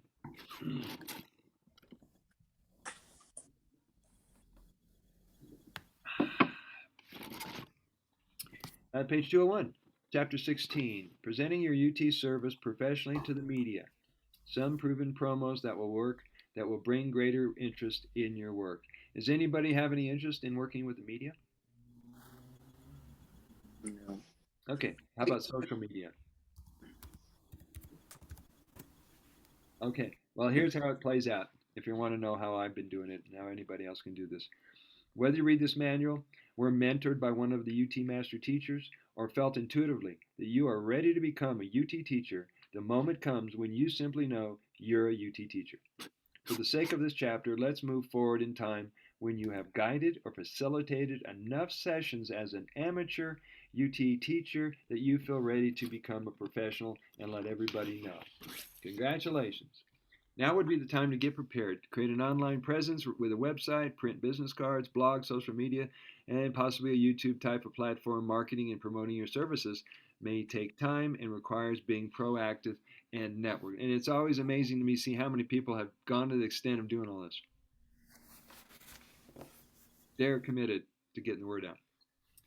One of the best ways to get known and gain the respect of readers and possible interest clients is by writing and posting articles and content producing videos with UT that demonstrates your knowledge of the subject. Writing UT articles reveals your knowledge on the subject and perhaps that you may need to do more research to sharpen your grasp on Orin therapy. The more you can post content in the dozens of Facebook groups, Instagram, Telegram, all those platforms, the more you will get known and create a growing number of followers. At one point in time, critical mass is reached and clients reach out and contact you. There is such a great need for UT teachers that you will have no problems manifesting clients and students. It did just this for me. Within the first month after my book was released, the Healing Water from Within book, to 12 worldwide Amazon distribution regions and 8 radio interviews later, my UT career went viral. It took off. I ended up being on 46 radio shows and 3 television stations that came with their crew, and wow. You're famous. Oh, What, Monica? you're famous. Yeah, I'm famous in the P world. And now you guys are too by right of association. So here, have some. Whether you announce or promote your UT service or not, be prepared for prospects or curiosity seekers seeking you and asking for help using Orin to heal themselves. Here are some proven promos that are currently being used and is bringing interest in Orin therapy for self-health care. 1. Discover your own free natural immunity boosters. Now, these are some of the promos and marketing ideas that I had over the last 3 or 4 years. It's just a single line is designed to, to pique people's interest. Discover your own free natural immunity booster. This probably came out in early 2020. A healthy immune system is your best defense during a flu season or a, quote, pandemic. It relies on the strength of antibodies, vitamin C, zinc, vitamin D, zinc, and vitamin C, which is in the Orin. The body blends these nutrients with thousands of substances into ultra-filtered blood plasma water as your perfect medicine. It is also known as Orin. This ancient yogic self-health care practice called Shivambu Kalpa, or urine therapy, supports a strong immune system, nourishes every system and function of the body, defends you against viral attack or compromise, and restores health and well-being. It feels great to know about a free natural alternative without waiting for a vaccine or medication. I wish media would put that out there. Oral and topical use of AUT eliminates stress, supports immune system function, and restores health for free. The good news is that you have been carrying your perfect medicine and elixir of you with you since birth. You didn't have to rely on the medical system or health food industry to make you well. Discover the world's ultimate free immunity booster. Bottom page 204. Take a drink. Just a wee drink. That's all, Sheena. Urine therapy, page 204. Number 3. What if the medical folks lie to us about urine being a waste product and got it wrong? Of course, I'm hearing more and more people who are coming out as, quote, whistleblowers, and they're using the word LIE more than ever. Instead of saying, well, they were putting out propaganda, they were putting out misinformation, a myth, etc., they were freaking lying to us. So that's the most honest way to say it. What if, in fact, Orin is a panacea or a cure-all and a unique custom-made healing water just for us? Orin may be the answer to our prayers and health concerns. For any questions about Orin therapy or possible collaboration, contact, and you stick in your information here. Number 4, the best immune booster is also free. In our troubled times, it is a great relief to know that we have in our possession both the prevention and remedy for any illness, virus, or a compromised immune system. AUT is an ancient Ayurvedic yogic practice using one's Orin, which is a sterile, natural, antiviral and antibacterial substance to maintain and restore one's health. This is amazing. The medical industry lied to us with propaganda about the nature of our Orin as a way to keep the truth from humanity. If you read this far, pay attention. There are countless AUT enthusiasts and devotees who are extremely grateful that drinking, page 206, drinking their water was just the perfect medicine they were seeking. It was an answer to their prayers. Because of their devotion to their UT practice, they have learned that no matter what health challenges they may face, UT will restore their health every time. And I hear more and more stories from people who said they went through and cured their incurables. They had a tumor, they healed it. They had cancer, they healed it. They had diabetes, they healed it. They had fibromyalgia, they had Alzheimer's, they healed it. How often do you hear that in most conversations? I just talked to somebody that had autoimmune issues, and she cured it within 4 days. Yeah. Yeah, and I mentioned Doc Mike, one of his clients, healed Lou Gehrig's disease in 3 days. Mhm.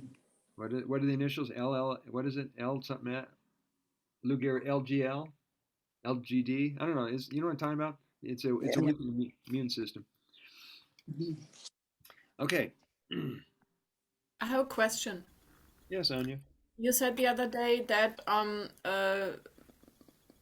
Shivambu gets the nutrients out of the blood plasma. And now we just read about all the vitamins and zinc and all these things are in the urine. Now, how can we be sure that this is so? There are like scientific tests, or is it if somebody is deficient of if somebody's on the test and a blood test or on this biofeedback and they detect a deficiency.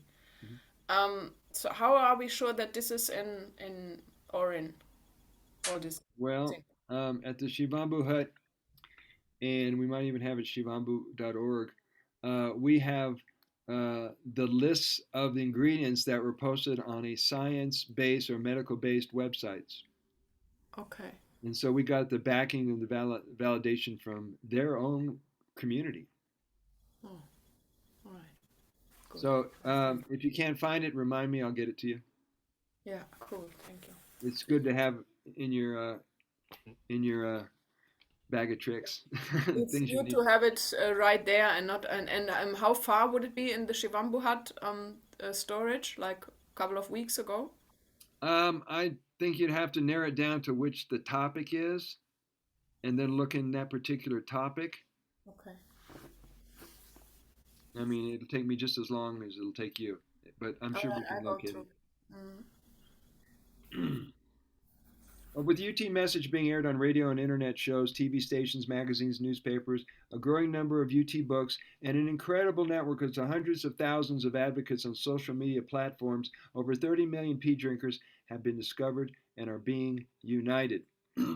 With very little assistance from any publication on or media, the UT movement continues to grow, prosper, and stay alive in 50 known countries.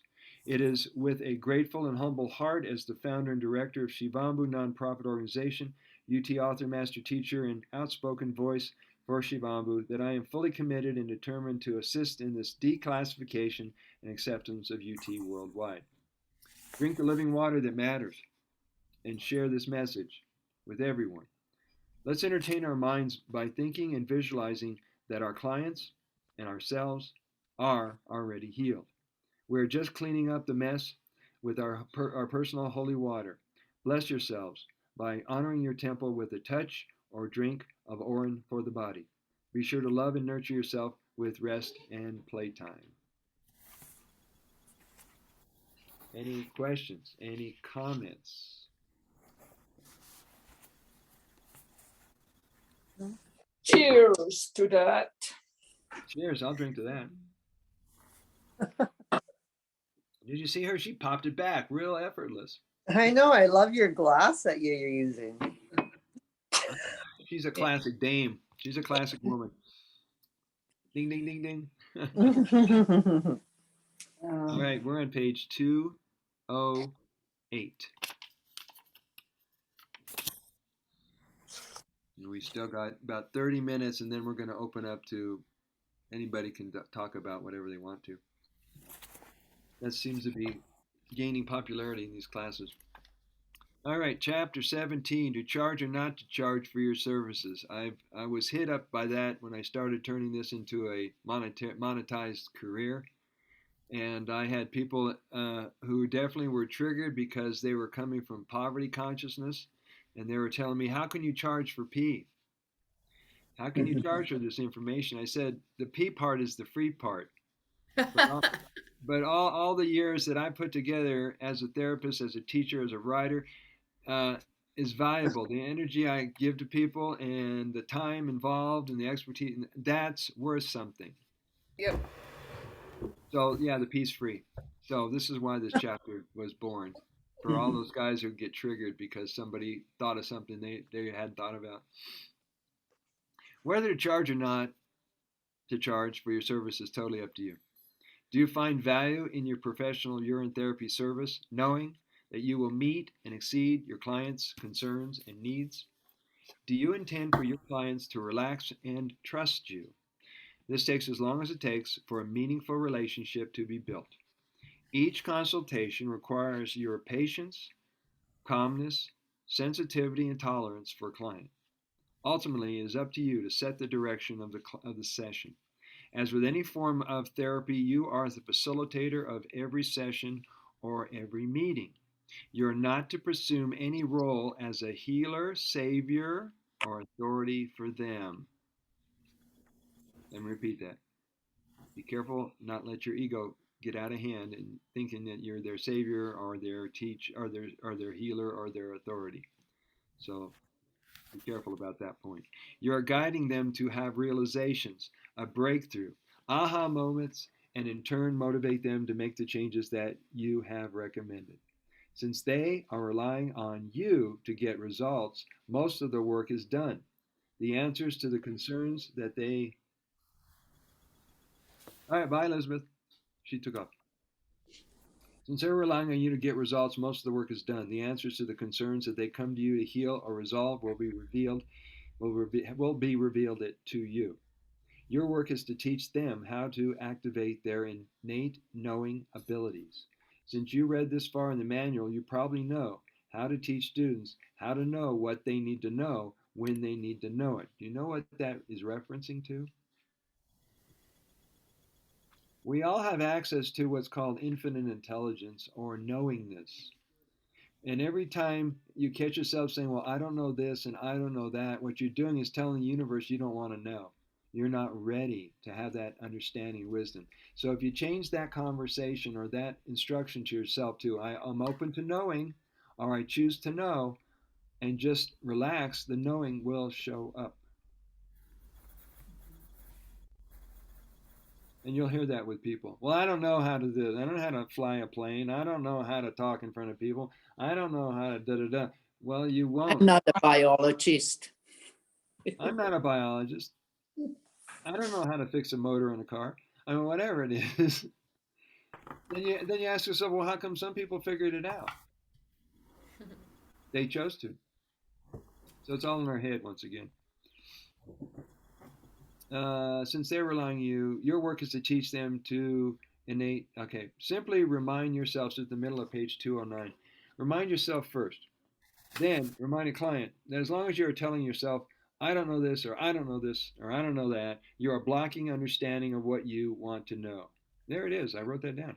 Begin now to discipline the mind by using this powerful declaration statement. It's an incomplete sentence. I choose to know.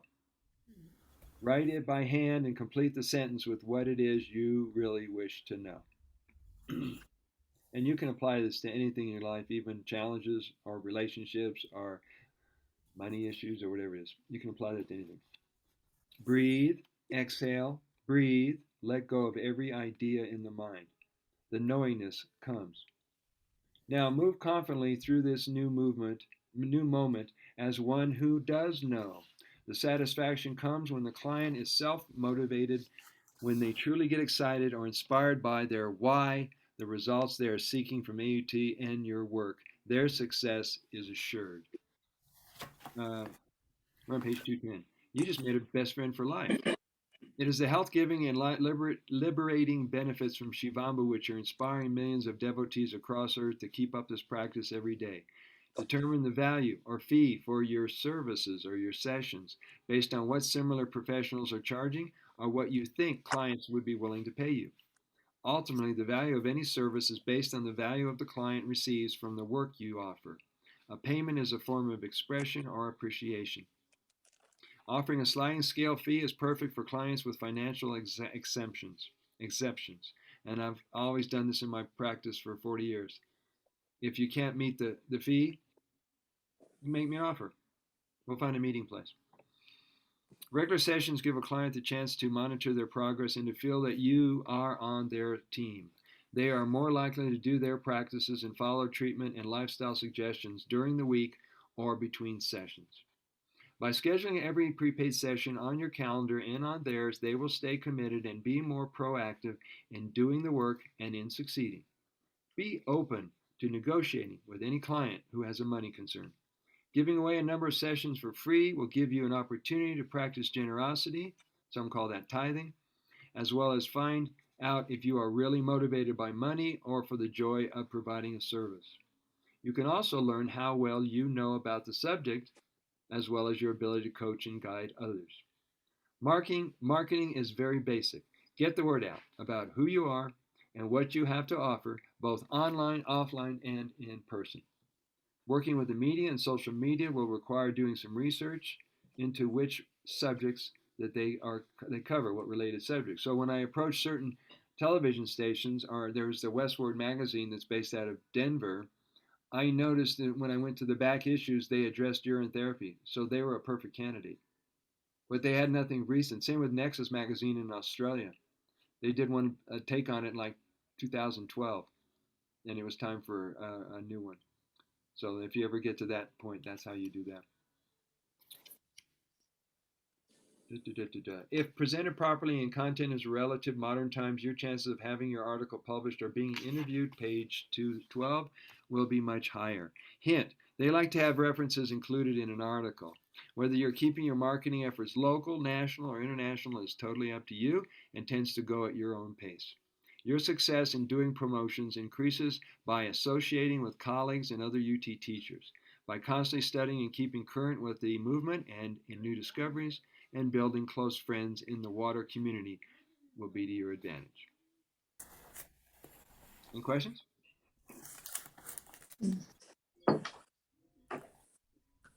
Now, Ma Deva. This is Ma Deva. You can see her. She's a very joyous soul. I had the opportunity to interview her. She's out in France. She's been doing Shivambu for quite a few years. When the subject came up about bathing, she says, I stand in the bathtub and I bathe in my Orin. I never let city water touch my body. And there is a role model right there. She's got lovely dreadlocks, by the way. Anyway, so this is just a little peek into her world, and I'll go this kind of quickly and see where we can finish off today.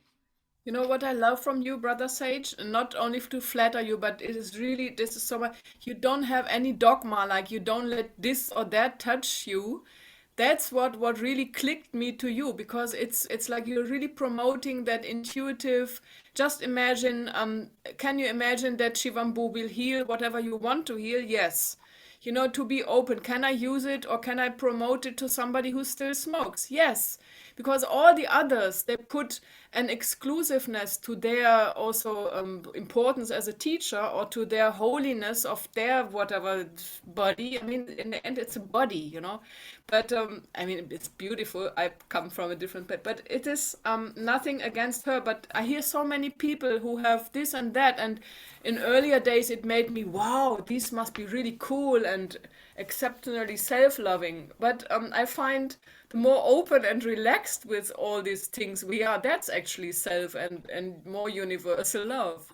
Just to flatter you, not to flatter you, but just to make a statement. I wanted to say that. I appreciate it, and you'll notice that more health gurus and more food gurus have dogma built in their teachings. Yeah. And when people ran across Dr. Morris out there in Florida, and they are holding him up as the this great superior teacher, but he was bashing urine therapy.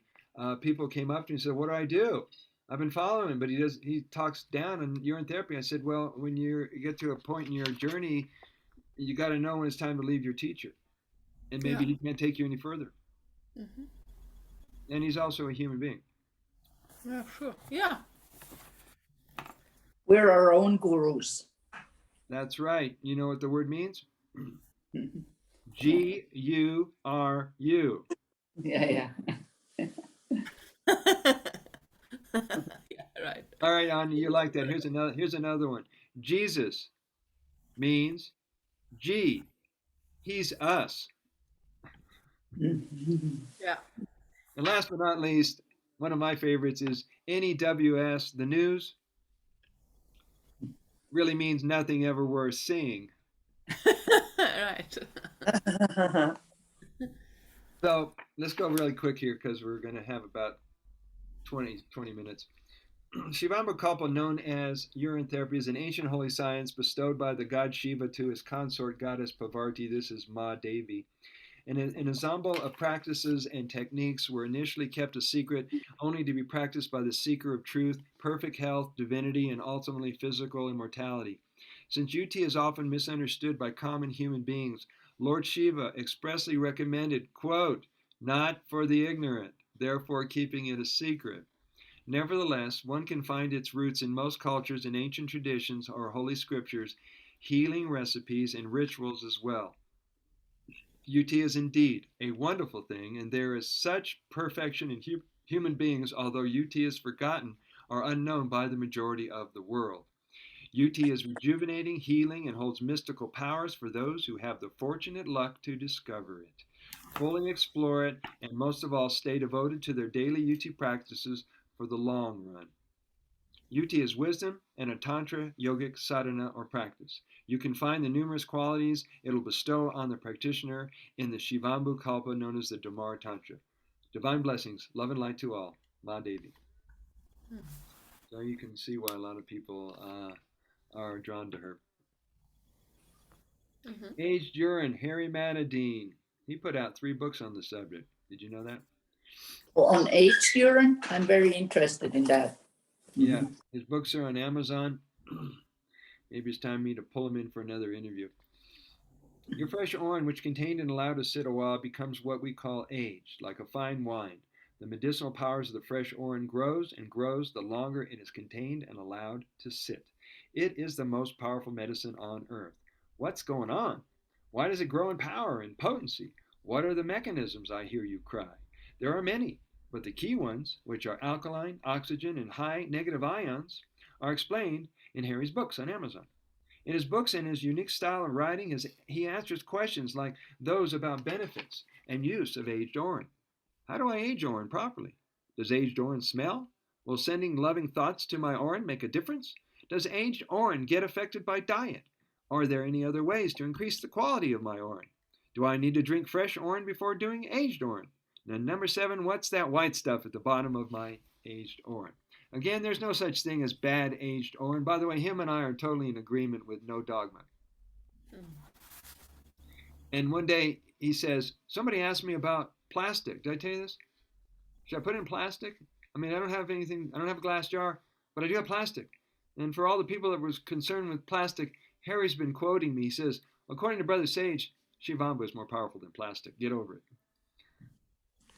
It's what you got is what you got. I wouldn't think about things leaching into the aura. Besides, you're not keeping in that for very long anyway. Yeah. Again, there's no such thing as bad aged orange. If it concerns you, you can scrape off ugly looking things from the top that may appear, but I don't fear them. I drink and use everything. Some of mine are so old now they get mushroom stuff at the top of them. At this point, it's even more powerful than normal aged orange. I leave you with rich blessing and a big thank you. I hope aged orange rewards you with optimal health and vitality, youthful vigor, and a gratitude for life. We are blessed indeed with our own personal pharmacy and its power. Thousands of years from now, this knowledge of aged orange will be normal. It will be mainstream and used by everyone. But until then, you, my friend, are a pioneer, and I salute you.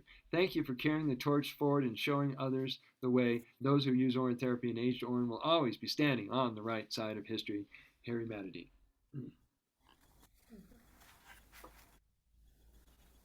I'm going to skip George Johnson, whose real name is Tim Rogers. He's one of these guys. He has aliases across social media, but he's a guy who had his legs amputated, and Matt moved in with him, left New York to help him out in Montana. So that's his story. David Jubb is this genius from Tasmania who's I met him at the urine therapy conference in Las Vegas in 2018, and he claimed he hadn't eaten anything in 10 years. He lives off Orin. And this guy was just wowing everybody with his intelligence and how much he knew, at the cellular level and at the microscope. I mean, he knew stuff. I'm just having to stretch to understand this guy's ability. So, this is David Jebb, who also was nice enough to write an endorsement for my book. Here he goes. The most common complaint today is vascular dementia and poor microcirculation. You can tell already how he thinks, right?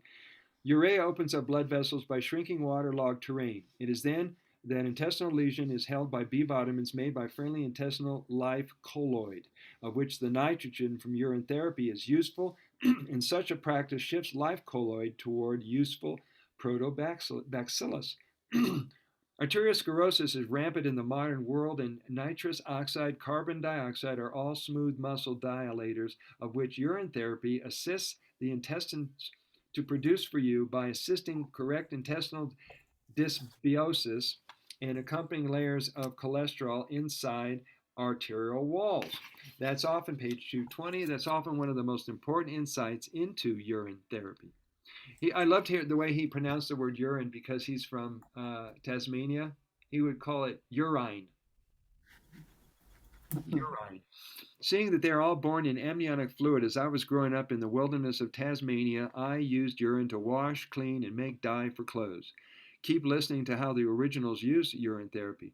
Since the late 70s saw how urea is central to all molecular conditioning of cells, including good skin creams.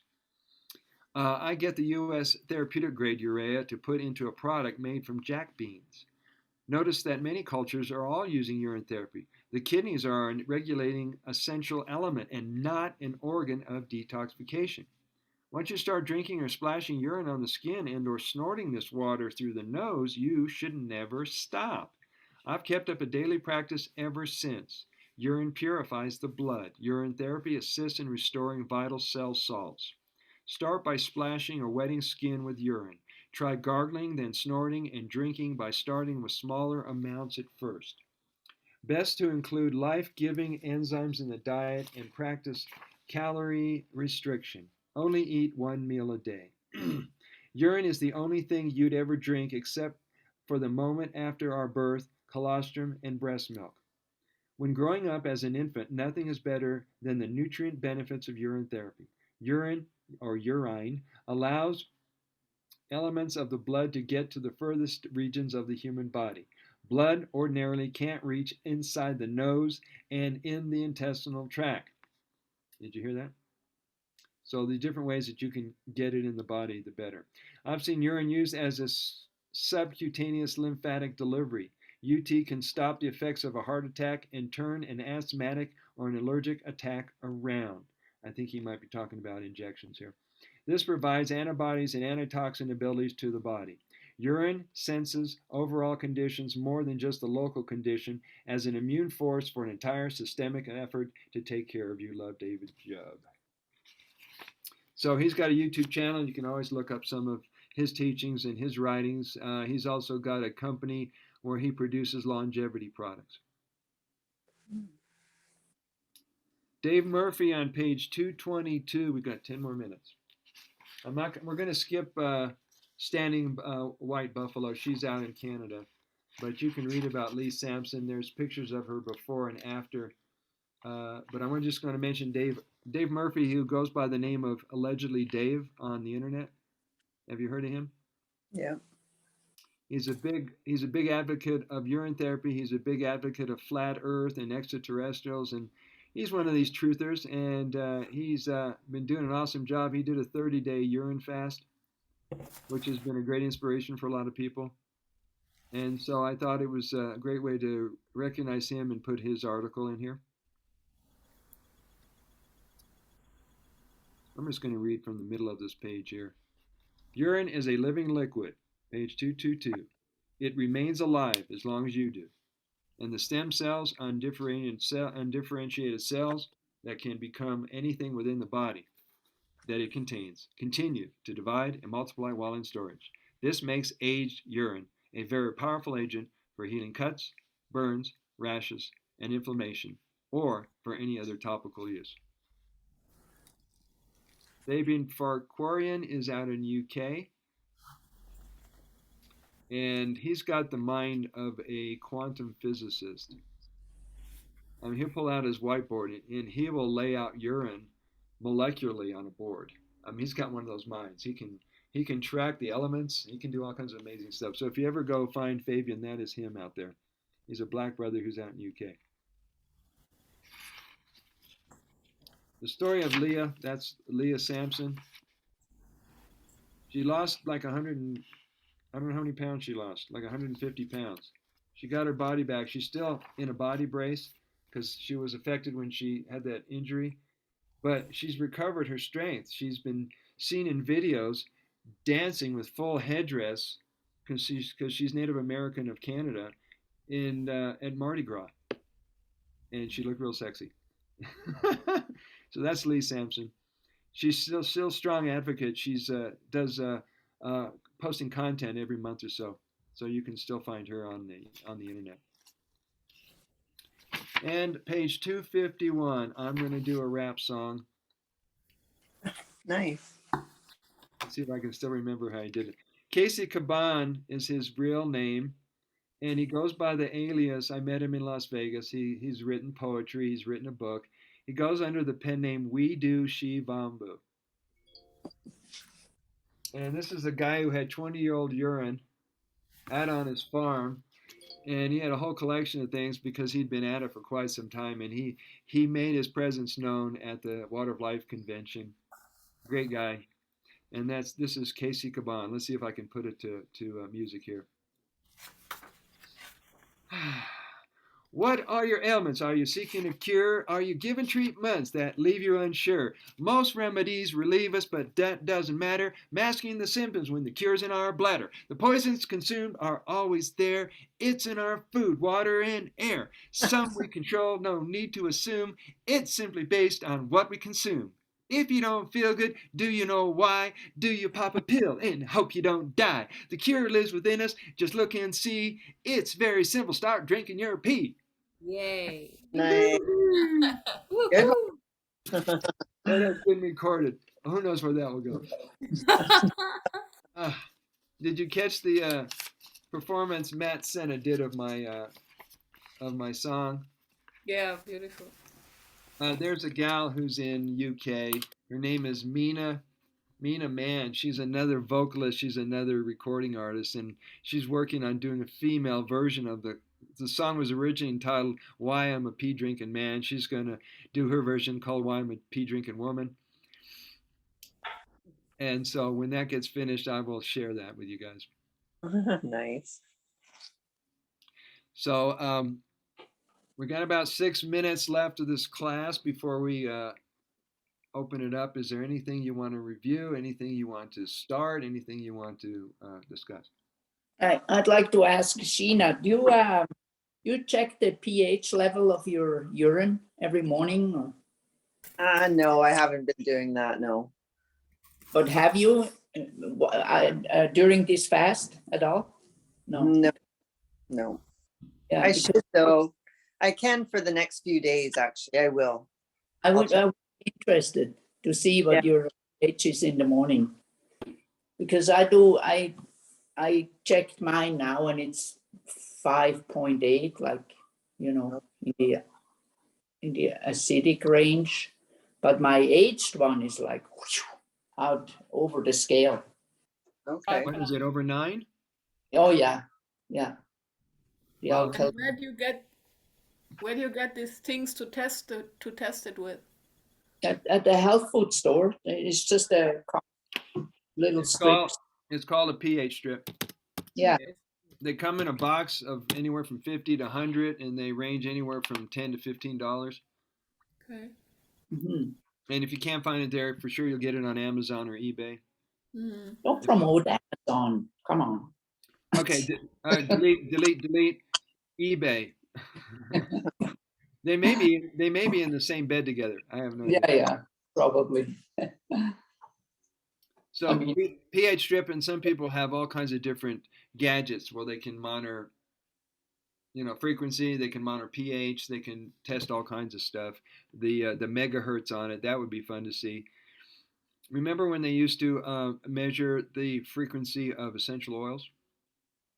And they Yeah. discovered that the oil with the highest frequency is rose. Mm. It's like 320 or 460 megahertz. And they said the only thing that compares to that is the vibration of Mother Mary. Oh, wow. Mm.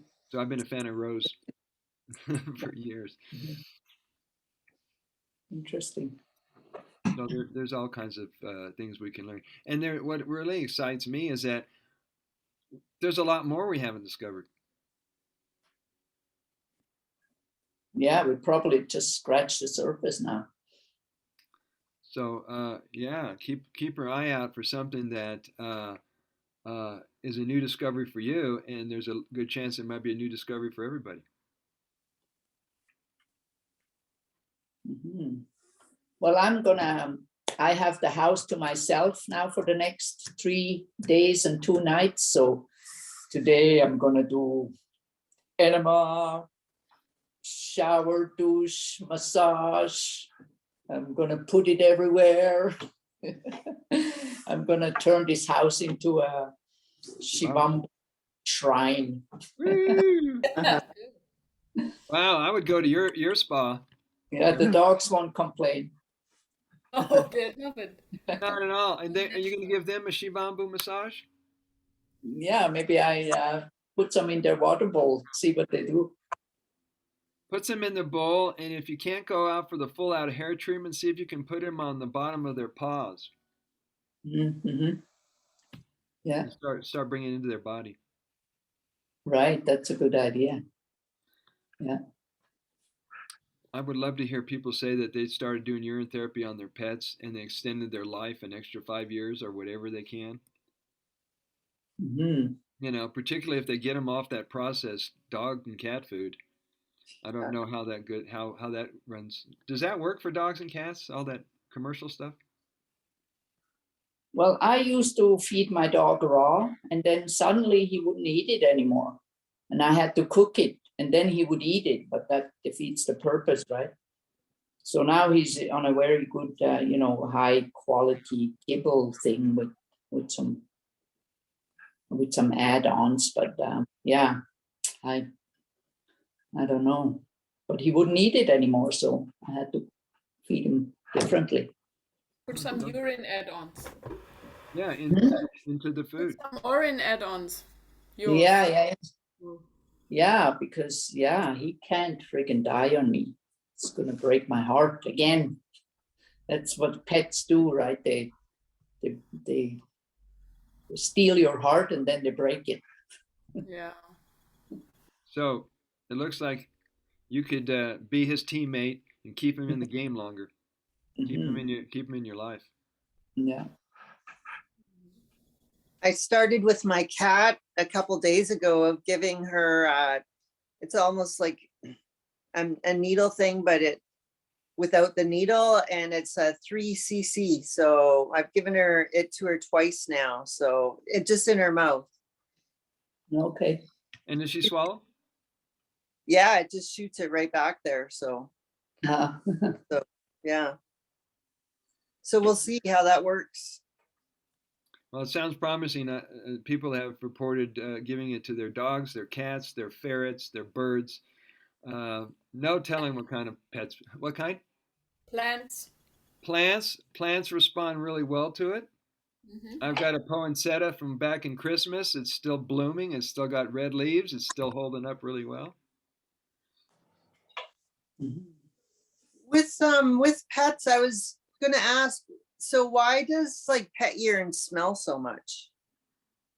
What do they like eat? like say if a dog peed in the house or a cat peed in the house, like you have that, well, because where I'm staying and because I've been doing so much Shivambu and maybe my nose has just become accustomed to it, I've accidentally spilt it on the floor a couple times.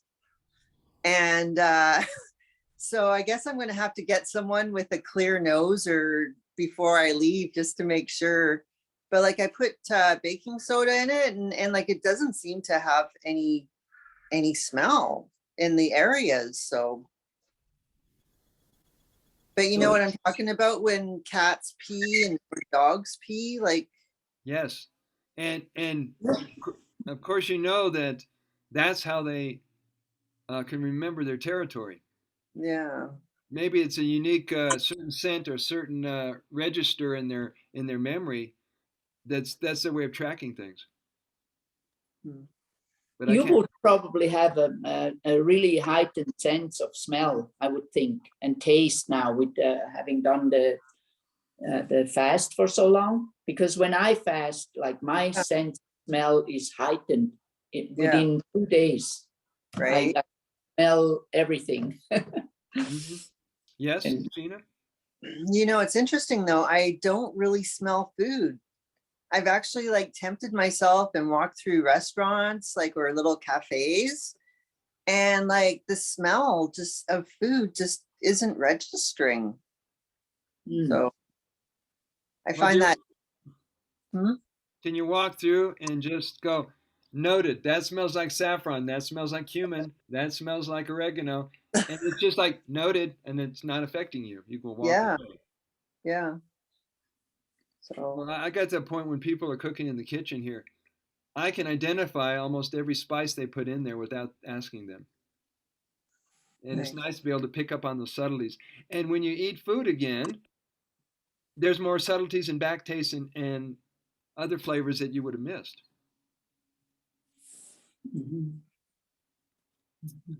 What is happening to us? We're becoming super beings.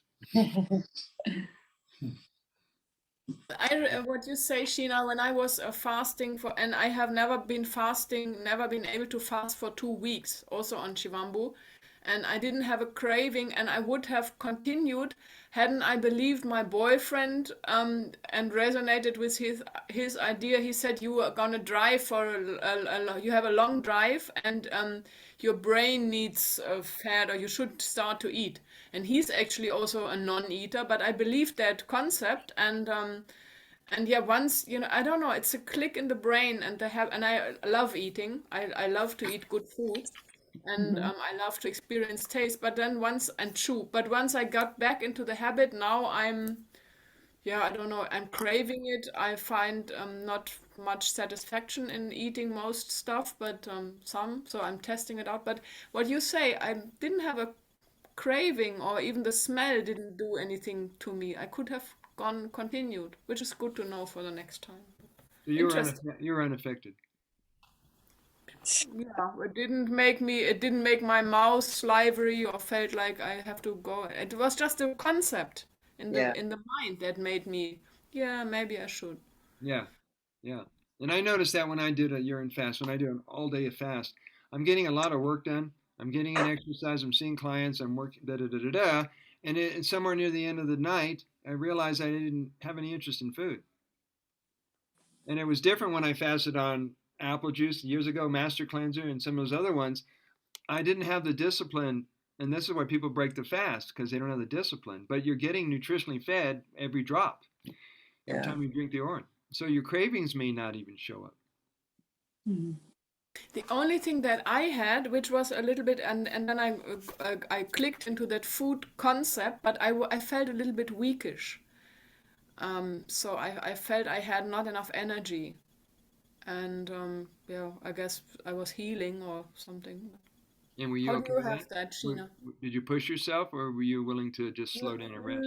I was actually, when I started the fast, it came from an idea that I might have caught or that I might have a flu. And I wasn't sure if it. I also used to, when Shivaratri was, that's the day when Indians fast. And I went to an ashram there, and actually, I feel it was Babaji's gift to push me on that fast. But it started out from one day fasting, then eating one meal the next day, and then having had maybe detox symptoms, but it felt like I caught a flu. Somebody was tested positive in that center.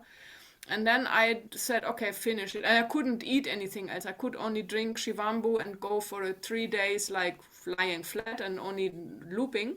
And then I said, well, I'm going to continue because I don't want to eat anything. And that lasted for 2 weeks. So it was an interesting thing. Yeah, well, it's great that you honored that.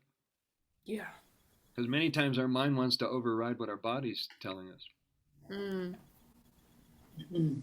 At that point, you realize who's running the show. Yeah. Yeah. Yeah, right. We're so intelligent on this planet. So Sheena, did you feel weak in the beginning? Um, not so much at the beginning, but now but I'm doing some stuff with my lymphatic system. So I think that's stirred stuff up the last few days. So, Okay. and it's just making, my medicine taste a lot different. But yeah, no, there's been a few days where I could definitely a nice hot bowl of cream soup would be good. But I did freeze the orange juice in ice cube trays. And so like when I do really feel nauseated, because there's been a couple times, I just sort of cut that up and I just give that to my body and it just sort of does the trick and gets me back on track. But rest is the most important, and just honoring your body. Mm-hmm. Do you drink the aged stuff as well, or just fresh? I did try it last week with the aged, and actually because it was the evolved was from March 4th, and it actually tasted pretty good. And then I just used it mostly on my body and then my burn that one time. And the burn is totally no sign of it whatsoever now. And I had a capillary, like one of those blood things on my leg. And as soon as I put it on, massaging it into my skin, it just burst. Mm-hmm. Wow. So, which was kind of interesting to see. Mm-hmm. I don't know. Why did you do this 40-day thing anyway? Because of health? You had a health issue, or just no, I just wanted some clarity, and I have the time right now, so it's like, okay. And I was sort of totally guided into this whole Shivambu thing. So I just thought, okay, I have the time and I'm just going to go for it. And I'm just going to become my own testimony. Yeah, right. That's awesome. Inspiring. Yeah.